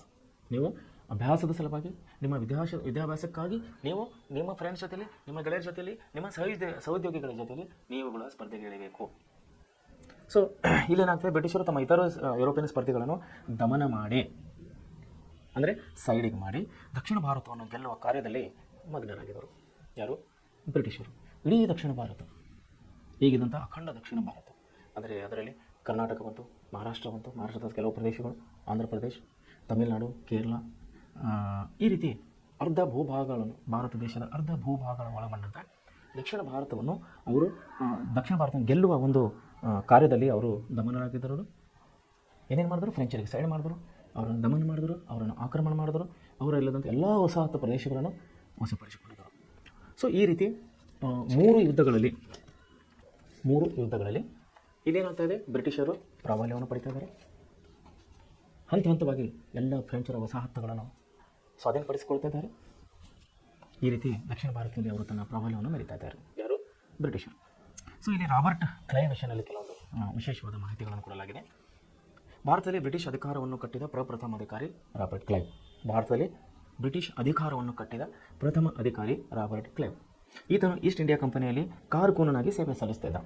ಈ ರಾಬರ್ಟ್ ಕ್ಲೈವ್ ವಿಷಯದಲ್ಲಿ ತಾವು ನಿಜವಾಗ್ಲೂ ಒಳ್ಳೆ ರೀತಿಯಲ್ಲಿ ನೆನಪಿಡಬೇಕು, ಗಮನದಲ್ಲಿರ್ಬೇಕು ತಾವು, ಯಾಕಂದರೆ ಇದು ತುಂಬ ಇಂಪಾರ್ಟೆಂಟ್ ವಿಷಯ. ಯಾವುದು? ರಾಬರ್ಟ್ ಕ್ಲೈವ್ನ ಒಂದು ಪಾಠ. ರಾಬರ್ಟ್ ಕ್ಲೈವ್ ಏನಾಗ್ತಾ ಇದೆ? ಬ್ರಿಟಿಷ್ ಅಧಿಕಾರವನ್ನು ಕಟ್ಟಿದ ಪ್ರಥಮ ಅಧಿಕಾರಿ ಆಗಿದ್ದ. ಈಸ್ಟ್ ಇಂಡಿಯಾ ಕಂಪನಿಯಲ್ಲಿ ಇವನು ಕಾರುಕೂನ ಅಂದರೆ ಕೆಲಸಗಾರನಾಗಿದ್ದ, ಸೇವೆಯಿದ್ದ. ಕರ್ನಾಟಕ ಯುದ್ಧದಲ್ಲಿ, ಅದರಲ್ಲೂ ಕರ್ನಾಟಕಿನ ಮುತ್ತಿಗೆಯಲ್ಲಿ ಬಹುಮುಖ ಪಾತ್ರವನ್ನು ವಹಿಸ್ತಿದ್ದರು. ಬ್ರಿಟಿಷರ ವಿಜಯಕ್ಕೆ ಕಾರಣನಾದನು. ದಕ್ಷಿಣ ಭಾರತದಲ್ಲಿ ಬ್ರಿಟಿಷರ ಅಸ್ತಿತ್ವ ಸ್ಥಾಪಿಸುವಲ್ಲಿ ಸಫಲನಾದ ಈತ ಬಂಗಾಳ ವಿಜಯಕ್ಕೂ ಕಾರಣ ಆದನು. ಅಂದರೆ ಈ ಕಡೆ ಸೂರತ್ ಹಿಡ್ಕೊಂಡು, ಗುಜರಾತ್ ಹಿಡ್ಕೊಂಡು, ಕರಾವಳಿ ಪ್ರದೇಶಗಳನ್ನು ಒಳಗೊಂಡು, ಮದ್ರಾಸ್ ಪ್ರಾಂತವನ್ನು ಹಿಡ್ಕೊಂಡು, ಕರ್ನಾಟಕ ಪ್ರಾಂತವನ್ನು ಹಿಡಿದು ಬಂಗಾಳ ಕೊಲ್ಲಿಯವರೆಗೆ ತನ್ನ ಅಧಿಕಾರವನ್ನು ಸ್ಥಾಪಿಸುವಲ್ಲಿ, ಬ್ರಿಟಿಷರ ಅಧಿಕಾರವನ್ನು ಸ್ಥಾಪಿಸುವಲ್ಲಿ ಈತನು ಪ್ರಮುಖ ಪಾತ್ರವನ್ನು ವಹಿಸುತ್ತಾನೆ. ಯಾರು? Robert Clive. ಬ್ರಿಟಿಷರ ವಿಜಯಕ್ಕೆ ಇವನು ಕಾರಣ ಆಗ್ತಾನೆ. ದಕ್ಷಿಣ ಭಾರತದಲ್ಲಿ ಬ್ರಿಟಿಷರು ಅಸ್ತಿತ್ವ ಸ್ಥಾಪಿಸುವಲ್ಲಿ ಸಫಲನಾದ ಈತ ಬಂಗಾಳದ ವಿಜಯಕ್ಕೂ ಕಾರಣನಾಗ್ತಾನೆ. 1757ರಲ್ಲಿ ಪ್ಲಾಸಿ ಕದನದ ಜಯದಿಂದಾಗಿ ಬಂಗಾಳದ ನವಾಬಿನ ಮೇಲೆ ಹಿಡಿತವನ್ನು ಸಾಧಿಸಿದನು. ಇದರಿಂದ ಅಪಾರ ಸಂಪತ್ತನ್ನು ಕ್ಲೈವನ್ನು ಸಂಪಾದಿಸಿದಲ್ಲದೆ ಬ್ರಿಟಿಷ್ ಈಸ್ಟ್ ಇಂಡಿಯಾ ಕಂಪನಿಗೂ ಲಾಭವನ್ನು ತಂದುಕೊಟ್ಟಿದನು. ಅಪಾರ ಸಂಪತ್ತಿನಿಂದ ಇಂಗ್ಲೆಂಡ್ಗೆ ಹಿಂದಿರುಗಿದ ಕ್ಲೈವ್ ಸಂಸತ್ತಿನ ಸದಸ್ಯನಾಗಿ ಸಹ ನೇಮಕಗೊಂಡಿದ್ದ. ಅಲ್ಲಿ ಬ್ರಿಟಿಷ್ ದೇಶದಲ್ಲಿ, ಇಂಗ್ಲೆಂಡ್ ದೇಶದಲ್ಲಿ. ರಾಬರ್ಟ್ ಕ್ಲೈವ್ನ ಇಂಗ್ಲೆಂಡಿಗೆ ಹಿಂತಿರುಗಿದ ನಂತರ ಭಾರತದಲ್ಲಿ ಈಸ್ಟ್ ಇಂಡಿಯಾ ಕಂಪನಿಯು ವ್ಯಾಪಾರದಲ್ಲಿ ನಷ್ಟವನ್ನು ಅನುಭವಿಸತೊಡಗಿತು. ಅವನ ಮೇಲೆ ಅಪಾದನೆಗಳು ಇದ್ದಾಗೂ ಸಹ ಅನಿವಾರ್ಯತೆಯಲ್ಲಿ ಸರ್ಕಾರವನ್ನು ಮತ್ತೆ ಕ್ಲೈವ್ನನ್ನು ಬ್ರಿಟಿಷರ ಘನತೆ ಮತ್ತು ಹಿತಾಸಕ್ತಿಗಳನ್ನು ಕಾಪಾಡುವ ಸಲುವಾಗಿ ಭಾರತಕ್ಕೆ ಸೇನಾಪತಿಯಾಗಿ ಕಳಿಸಿಕೊಟ್ಟಿತು. ಬಕ್ಸಾರ್ ಕದನದಲ್ಲಿ ಮತ್ತೆ ವಿಜಯದಿಂದಾಗಿ ಬ್ರಿಟಿಷಿಗೆ ಘನತೆಯನ್ನು ತಂದುಕೊಟ್ಟ ಕ್ಲೈವನು ಬಂಗಾಳ, ಬಿಹಾರ, ಒರಿಸ್ಸಾ ಪ್ರಾಂತಗಳ ಮೇಲಿನ ದಿವಾನಿ ಹಕ್ಕನ್ನು ಕಂಪನಿಗೆ ತಂದುಕೊಟ್ಟನು. ಇದರಿಂದ ಮತ್ತೆ ಸಂಪತ್ತನ್ನು ತನಗೂ ಮತ್ತು ಬ್ರಿಟಿಷ್ ಈಸ್ಟ್ ಇಂಡಿಯಾ ಕಂಪನಿಗೆ ದೊರಕಿಸಿಕೊಂಡು 1767ರಲ್ಲಿ ಮತ್ತೆ ಎರಡನೇ ಸಾರಿ ಅವನು ಇಂಗ್ಲೆಂಡ್ ದೇಶಕ್ಕೆ ಹಿಂದಿರುಗಿಸ್ತಾನೆ. ಡೂಪ್ಲೆ ಇಲ್ಲಿ ನೋಡಿ, ಬ್ರಿಟಿಷ್ ವಸಾಹತುಶಾಹಿ ಅಭಿವೃದ್ಧಿಪಡಿಸುವಲ್ಲಿ ಇಲ್ಲಿ ರಾಬರ್ಟ್ ಕ್ಲೈವ್ ಪ್ರಮುಖ ಪಾತ್ರ ವಹಿಸ್ತಾನೆ. ಫ್ರೆಂಚರ ವಿಷಯಕ್ಕೆ ಬಂದಾಗ ಅವರ ವಸಾಹತುಗಳನ್ನು ಅಭಿವೃದ್ಧಿಪಡಿಸುವಲ್ಲಿ, ಅವರ ವಸಾಹತುಗಳನ್ನು ಸ್ಥಾಪಿಸುವಲ್ಲಿ ಪ್ರಮುಖ ಪಾತ್ರ ವಹಿಸಿದವನು ಡೂಪ್ಲೆ. ಈ ಡೂಪ್ಲೆ ವಿಷಯದಾಗ ನಾವು ನೋಡ್ತಿರ್ಬೇಕಾದ್ರೆ, ಡೂಪ್ಲೆ ಭಾರತದಲ್ಲಿನ ಫ್ರೆಂಚ್ ಆಧಿಪತ್ಯಗಳ ಮೇಲಿನ ಗವರ್ನರ್ ಜನರಲ್ ಆಗಿದ್ದ. 1742ರಲ್ಲಿ ನೇಮಕಗೊಂಡು ಈತನು ಭಾರತದ ಮೇಲೆ ರಾಜಕೀಯ ಆಧಿಪತ್ಯ ಸ್ಥಾಪನೆಯನ್ನು ಕನಸು ಕಾಣುತ್ತಿದ್ದ ಡೂಪ್ಲೆ ಇಲ್ಲಿನ ದೇಶೀಯ ರಾಜರುಗಳ ಜೊತೆ ಒಪ್ಪಂದಗಳನ್ನು ಮಾಡಿಕೊಂಡಿದ್ದನು. ಡೂಪ್ಲೆ ಕಟ್ಟಿದ ದೇಶೀಯ ಸೇನೆಯಿಂದಲೇ ಹೈದರ್ ಅಲಿಯೂ ಸಹ ತರಬೇತಿ ಪಡೆದಿದ್ದನು. ಹೈದರ್ ಅಲಿ ಯಾರು? ಟಿಪ್ಪು ಸುಲ್ತಾನನ ತಂದೆ. ಬ್ರಿಟಿಷರಿಗೆ ಡೂಪ್ಲೆಯು ತಮ್ಮ ಆಧಿಪತ್ಯ ಸ್ಥಾಪನೆ ಸಲುವಾಗಿ ಸವಾಲಾಗಿ ಕಂಡಿದ್ದನು. ಹೀಗೆ ಕರ್ನಾಟಕ ಮತ್ತು ದಕ್ಕನ್ ಮೇಲಿನ ಆಧಿಪತ್ಯ ಸ್ಥಾಪನೆಗೆ ಬ್ರಿಟಿಷರು ಮತ್ತು ಫ್ರೆಂಚರ ನಡುವೆ ಸಂಘರ್ಷವನ್ನು ಕಾಣುತ್ತೇವೆ. ಡೂಪ್ಲೆಯು 1746ರ ಮದ್ರಾಸ್ ಕದನದಲ್ಲಿ ಬಹುಮುಖ್ಯ ಪಾತ್ರವನ್ನು ವಹಿಸಿ ಯಶಸ್ವಿಯಾದನು. ಫ್ರೆಂಚರು ಮತ್ತು ಬ್ರಿಟಿಷರ ನಡುವಿನ ಸಂಘರ್ಷವು 1754ವರೆಗೆ ನಡೆಯಿತು. ತದನಂತರ ಫ್ರಾನ್ಸಿನ ಸರ್ಕಾರವೇ ಶಾಂತಿಯನ್ನು ಬಯಸಿ ಡೂಪ್ಲೆಯನ್ನು ಹಿಂದಕ್ಕೆ ಕರೆಸಿಕೊಂಡಿತ್ತು. ನಾವು ನೋಡಿದ್ವಿ, ಕರ್ನಾಟಕ ಯುದ್ಧಗಳಲ್ಲಿ ಸೋತ ನಂತರ ಫ್ರೆಂಚರು ಏನು ಮಾಡಿದ್ರು? ಡೂಪ್ಲೆಯನ್ನ ಅಧಿಕಾರಿನ ಅವರು ಹಿಂದಕ್ಕೆ ಕರೆಸಿಕೊಂಡಿದ್ದರು. ಸೊ ಈ ರೀತಿ ನಾವು 3 ರೀತಿಯಾದಂಥ ಕರ್ನಾಟಕ ಯುದ್ಧಗಳನ್ನು ನಾವು ನೋಡ್ತಾ ಇದ್ದೀವಿ. ಮೊದಲನೇ ಕರ್ನಾಟಕ ಯುದ್ಧ, ಎರಡನೇ ಕರ್ನಾಟಕ ಯುದ್ಧ ಮತ್ತು ಮೂರನೇ ಕರ್ನಾಟಕ ಯುದ್ಧ. ಈ 3 ಯುದ್ಧಗಳಲ್ಲಿ ವಿಷಯನ ತಾವು ನೆನ್ಪಿಟ್ಕೋಬೇಕು. ಏನಾಗ್ತದೆ? ಫ್ರೆಂಚರು ದುರ್ಬಲ ಆಗಿದ್ದಾರೆ, ಬ್ರಿಟಿಷರು ಪ್ರಬಲರಾಗಿದ್ದಾರೆ. ಫ್ರೆಂಚರು ತಮ್ಮ ವಸಾಹತುಗಳನ್ನು ಕಳೆದುಕೊಳ್ತಾ ಇದ್ದಾರೆ, ಬ್ರಿಟಿಷರು ತನ್ನ ವಸಾಹತುಗಳನ್ನು ಅಭಿವೃದ್ಧಿಪಡಿಸ್ತಾ ಇದ್ದಾರೆ. ಬ್ರಿಟಿಷರಲ್ಲಿ ಇಲ್ಲಿ ರಾಬರ್ಟ್ ಕ್ಲೈವ್ ಅನ್ನು ಬಹುಮುಖ್ಯ ಪಾತ್ರವನ್ನು ವಹಿಸ್ತಾ ಇದ್ದಾನೆ. ಫ್ರೆಂಚರಲ್ಲಿ ಡೂಪ್ಲೆ ಎಂಬ ಅಧಿಕಾರಿಯು ಹಿನ್ನಡೆಯನ್ನು ಅನುಭವಿಸ್ತಾ ಇದ್ದಾನೆ. ಈ 3 ಕರ್ನಾಟಕ ಯುದ್ಧಗಳಲ್ಲಿ ಈ ಹೈದರಾಬಾದಿನ ನಿಜಾಮರು, ಕರ್ನಾಟಕದ ನವಾಬರು ಇವರ ಮಧ್ಯದಲ್ಲಿ ಅಧಿಕಾರ ತಿಕ್ಕಾಟಕ್ಕಾಗಿ ಅಣ್ಣ ತಮ್ಮದರಲ್ಲಿ, ಅಕ್ಕನ ಮಕ್ಕಳ, ಸಹೋದರ ಸಹೋದರಲ್ಲಿ ಅಧಿಕಾರ ತಿಕ್ಕಾಟದ ಲಾಭವನ್ನು ಪಡೆಯಬೇಕೆಂಬ ಉದ್ದೇಶವನ್ನು ಫ್ರೆಂಚ್ ಮತ್ತು ಬ್ರಿಟಿಷರದಾಗಿತ್ತು. ಈ ಉದ್ದೇಶದಲ್ಲಿ ಬ್ರಿಟಿಷರು ಯಶಸ್ವಿಯಾಗಿ ಆಗುತ್ತಾರೆ, ಫ್ರೆಂಚರು ಮೂಲೆ ಗುಂಪಾಗುತ್ತಾರೆ. ಸೊ ಅದಕ್ಕಾಗಿ ಈ ಯುರೋಪಿಯನ್ನರ ಆಗಮನದಲ್ಲಿ ಈ 3 ಯುದ್ಧಗಳು, ಕರ್ನಾಟಕ ಯುದ್ಧಗಳು ತುಂಬ ಮುಖ್ಯವಾದದ್ದು, ತಾವು ನೆನಪಿನಲ್ಲಿಡಬೇಕು. ಈ ಕರ್ನಾಟಕ ಯುದ್ಧಕ್ಕೆ ಸಂಬಂಧಪಟ್ಟಂಥ ಕೆಲವು ವಿಡಿಯೋಗಳನ್ನು ನಾನು ನಿಮ್ಮನ್ನು ತೋರಿಸ್ತೀನಿ, ತಾವು ಗಮನ ಕೊಡಬೇಕಂತ ಕೇಳ್ಕೊಳ್ತೀನಿ. ಈ ವಿಷಯಗಳು ಮಾತ್ರ ಕೂಲಂಕುಷವಾಗಿ ತಾವು ನೆನಪಿನಲ್ಲಿಡಬೇಕು. ಪರೀಕ್ಷೆಯ ಅಂಗವಾಗಿ ಹಾಗೂ ತಮ್ಮ ನಿಜ ಜೀವನದ ಅಂಗವಾಗಿ ಬಿಡಿ, ನಿಮ್ಮ ನಿಜ ಜೀವನಕ್ಕೆ, ಮುಂದಿನ ವಿದ್ಯಾಭ್ಯಾಸಕ್ಕೆ, ಕಾಲೇಜಿನ ವಿದ್ಯಾಭ್ಯಾಸಕ್ಕೆ ಈ ವಿಷಯಗಳು ತುಂಬ ಮುಖ್ಯವಾಗಿವೆ. ಕರ್ನಾಟಕ ಯುದ್ಧಗಳು 2 ನೆನಪಿಡ್ರಿ, ಫ್ರೆಂಚರು ಬಲಹೀನರಾಗ್ತಾ ಇದ್ದಾರೆ, ಬ್ರಿಟಿಷರು ಬಲಿಷ್ಠರಾಗ್ತಾ ಇದ್ದಾರೆ. ಓಕೆನಾ? Okay, thank you. ಇದಕ್ಕೆ ಸಂಬಂಧಪಟ್ಟಂಥ ಕೆಲವು ವೀಡಿಯೋಗಳನ್ನು ತೋರಿಸ್ತೀನಿ, ಅಂದರೆ ದಾಖಲೆಗಳು, ವಿಡಿಯೋ ಮೀನ್ಸ್ ದಾಖಲೆಗಳನ್ನು ತೋರಿಸ್ತೀನಿ, ತಾವು ನೋಡಬೇಕಂತೇಳಿ ಕೇಳ್ಕೊಳ್ತಾ ಇದ್ದೀನಿ.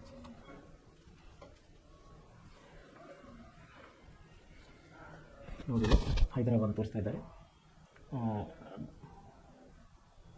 ಸಂಡೂರು ಅವಾಗ ಹೆಸರಿದಿಲ್ಲ. Result of the war first Karnataka wars. Chapelle ಒಪ್ಪಂದದ ಮೂಲಕವಾಗಿ ಮೊದಲನೇ ಕರ್ನಾಟಕ ಯುದ್ಧವನ್ನು ಕೊನೆಗೊಂಡಿತು.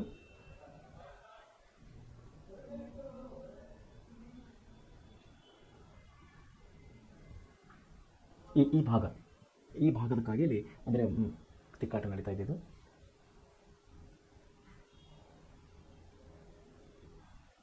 ಯುದ್ಧದಲ್ಲಿ ಬ್ರಿಟಿಷ್ ಸೇನಾಧಿಕಾರಿಗಳು ಇಲ್ಲಿ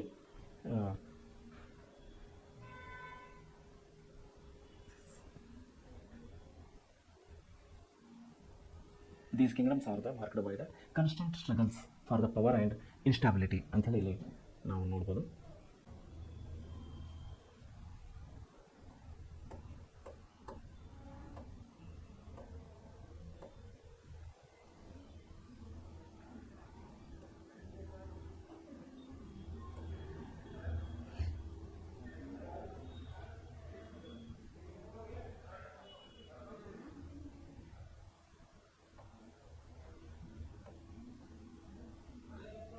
Fired against Anwaruddin.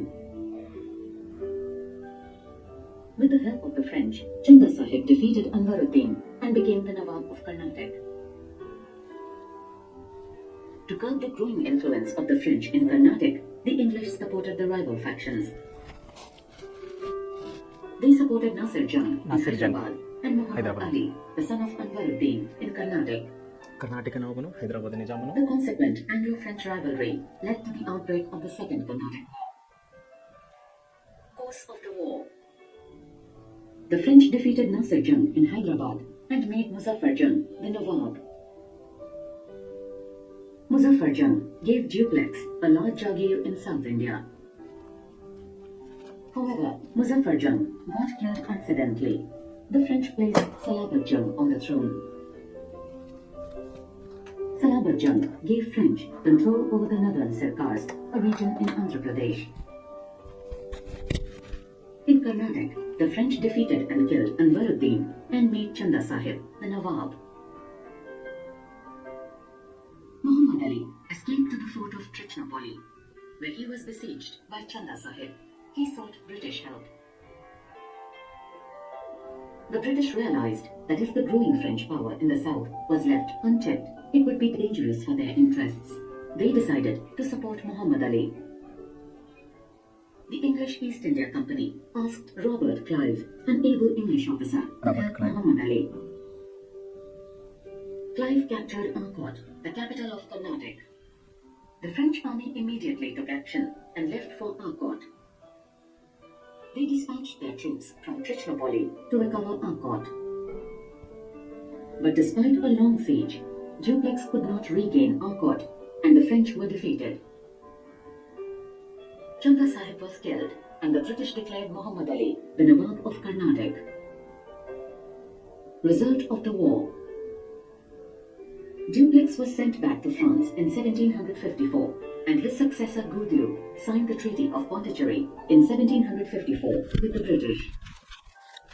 The Second War of Carnatic greatly increased the prestige and power of the British in the south. So ಈ ರೀತಿ ಎರಡನೇ ಕರ್ನಾಟಕ ಯುದ್ಧವು ಅಂತ್ಯಗೊಳ್ಳುತ್ತೆ. ಡೋಪ್ಲೆ ಅನ್ನೋ ಫ್ರೆಂಚ್ ಅಧಿಕಾರಿಯನ್ನು ಫ್ರೆಂಚ್ ಸರ್ಕಾರ ವಾಪಸ್ ಕರೆಸಿಕೊಳ್ಳುತ್ತದೆ. ರಾಬರ್ಟ್ ಕ್ಲೈನಲ್ಲಿ ಬ್ರಿಟಿಷ್ ಅಧಿಕಾರಿ ರಾಬರ್ಟ್ ಕ್ಲೈನು ಪ್ರಬಲನಾಗುತ್ತಾನೆ. ಸೊ ಈ ರೀತಿ ಪಾಂಡಿಚೇರಿ ಒಪ್ಪಂದ ಮೂಲಕವಾಗಿ ಎರಡನೇ ಕರ್ನಾಟಕ ಯುದ್ಧವು ಅಂತ್ಯವಾಗುತ್ತದೆ. ಈಗ ಮೂರನೇ ಕರ್ನಾಟಕ ಯುದ್ಧವನ್ನು ನಾವು ನೋಡೋಣ. Third Carnatic War, 1756 to 1763. ಅಂದರೆ 7 ವರ್ಷಗಳ ಕಾಲ ಇಲ್ಲಿ The ಯುದ್ಧ Third ನಡೀತಾ ಇದೆ. Battle of Carnatic ಮೂರನೇ began in ಕರ್ನಾಟಕ ಯುದ್ಧ. 1756. It was an extension of the Anglo-French War in Europe, known as the 7 Years' War. 7 years, 7 ವರ್ಷ ಇಲ್ಲಿ ಯುದ್ಧ ನಡೀತಾ ಇದೆ. Cause of the war. The Third War of Carnatic led to the war in Bengal. The British, though, managed to gain control after some initial French success. In Carnatic, the French defeated and killed Count de Lally. The new French governor was not as capable as Dupleix. Robert Clive sent General Sir Eyre Coote to fight against the French. The French forces were defeated in the Battle of Romy Wash in 1760. The British replaced the French in Hyderabad, and the Nizam of Hyderabad gave the northern Sirkars to the British. Result of the war. The defeat of the French completely shattered the dreams of the French East India Company of establishing an empire in India. The French lost all their possessions in India and were confined to trading activities alone. They remained in control of Puducherry till 1954. So ಈ ರೀತಿ ಮೂರನೇ ಕರ್ನಾಟಕ ಯುದ್ಧದಲ್ಲಿ ಸೋತ ನಂತರ ಫ್ರೆಂಚರು ಡೋಪ್ಲೆಯನ್ನು ಹಿಂದಕ್ಕೆ ಕರೆಸಿಕೊಳ್ತಾರೆ. Robert Clive ಇಲ್ಲಿ British ಅಧಿಕಾರಿ ಪ್ರಬಲನಾಗುತ್ತಾನೆ.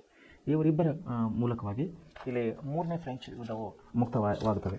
ಇಲ್ಲಿ ಮುಕ್ತವಾದ ಮೇಲೆ ಏನಾಗ್ತದೆ, ಇಲ್ಲಿ ಬ್ರಿಟಿಷರು ಪ್ರಬಲರಾಗ್ತಾರೆ, ಫ್ರೆಂಚರುಗಳು ಇವರು ನೆಲಸಮ ಆಗುತ್ತಾರೆ, ಅಂದರೆ ಮೂಲೆ ಕೊಂಪಾಗ್ತಾರೆ. ಸೊ ಈ ರೀತಿ ನಾವು ಮೂರು ಕರ್ನಾಟಕ ಯುದ್ಧಗಳನ್ನು ನಾವಿಲ್ಲಿ ನೋಡ್ತಾ ಇದ್ದೀವಿ. ಸೊ ಇವತ್ತಿನ ಈ ಪಾಠದಲ್ಲಿ ನಾವು 3 ಕರ್ನಾಟಕ ಯುದ್ಧಗಳ ಬಗ್ಗೆ ನೋಡಿದ್ದೀವಿ. ಮೊದಲನೇ ಕರ್ನಾಟಕ ಯುದ್ಧ 2 ವರ್ಷ, ಎರಡನೇ ಕರ್ನಾಟಕ ಯುದ್ಧ 5 ವರ್ಷ, ಮೂರನೇ ಕರ್ನಾಟಕ ಯುದ್ಧ 7 ವರ್ಷ. ಸೊ ಈ ಯುದ್ಧಗಳಲ್ಲಿ ಪ್ರಮುಖವಾಗಿ ಫ್ರೆಂಚ್ ಮತ್ತು ಬ್ರಿಟಿಷರು ನಡೀತದೆ. ಫ್ರೆಂಚ್ಗಳು ಇಲ್ಲಿ ಬಲಹೀನರಾಗ್ತಾ ಬರ್ತಾರೆ, ಬ್ರಿಟಿಷರಲ್ಲಿ ಬಲಶಾಲಿ ಆಗ್ತಾ ಇದ್ದಾರೆ. ಇಲ್ಲಿ ಫ್ರೆಂಚರು ತನ್ನ ಎಲ್ಲ ನೆಲೆಗಳನ್ನು ಕಳೆದುಕೊಳ್ತಾ ಇದ್ದಾರೆ, ಬ್ರಿಟಿಷರು ತನ್ನ ನೆಲೆಗಳನ್ನು ಅಭಿವೃದ್ಧಿಪಡಿಸ್ತಾ ಇದ್ದಾರೆ. ಸೊ ಈ ರೀತಿ ಫ್ರೆಂಚರು ಮೂಲೆಗುಂಪಾಗ್ತಾರೆ, ಬ್ರಿಟಿಷರು ಪ್ರಬಲರಾಗ್ತಾರೆ. ಈ ಮೂಲಕವಾಗಿ 3 ಕರ್ನಾಟಕ ಯುದ್ಧಗಳನ್ನು ನಾವಿಲ್ಲಿ ಈ ಪಾಠದಲ್ಲಿ ಕಂಡಿದ್ದೀವಿ. ಸೊ ಇಲ್ಲಿವರೆಗೆ ಇವತ್ತಿನ ಪಾಠನ ಮುಗಿಸ್ತಾ ಇದ್ದೇನೆ. ನಾಳೆ ನಾವು ಇನ್ನೂ ಹೊಸ ವಿಷಯಗಳನ್ನು ನೋಡೋಣ.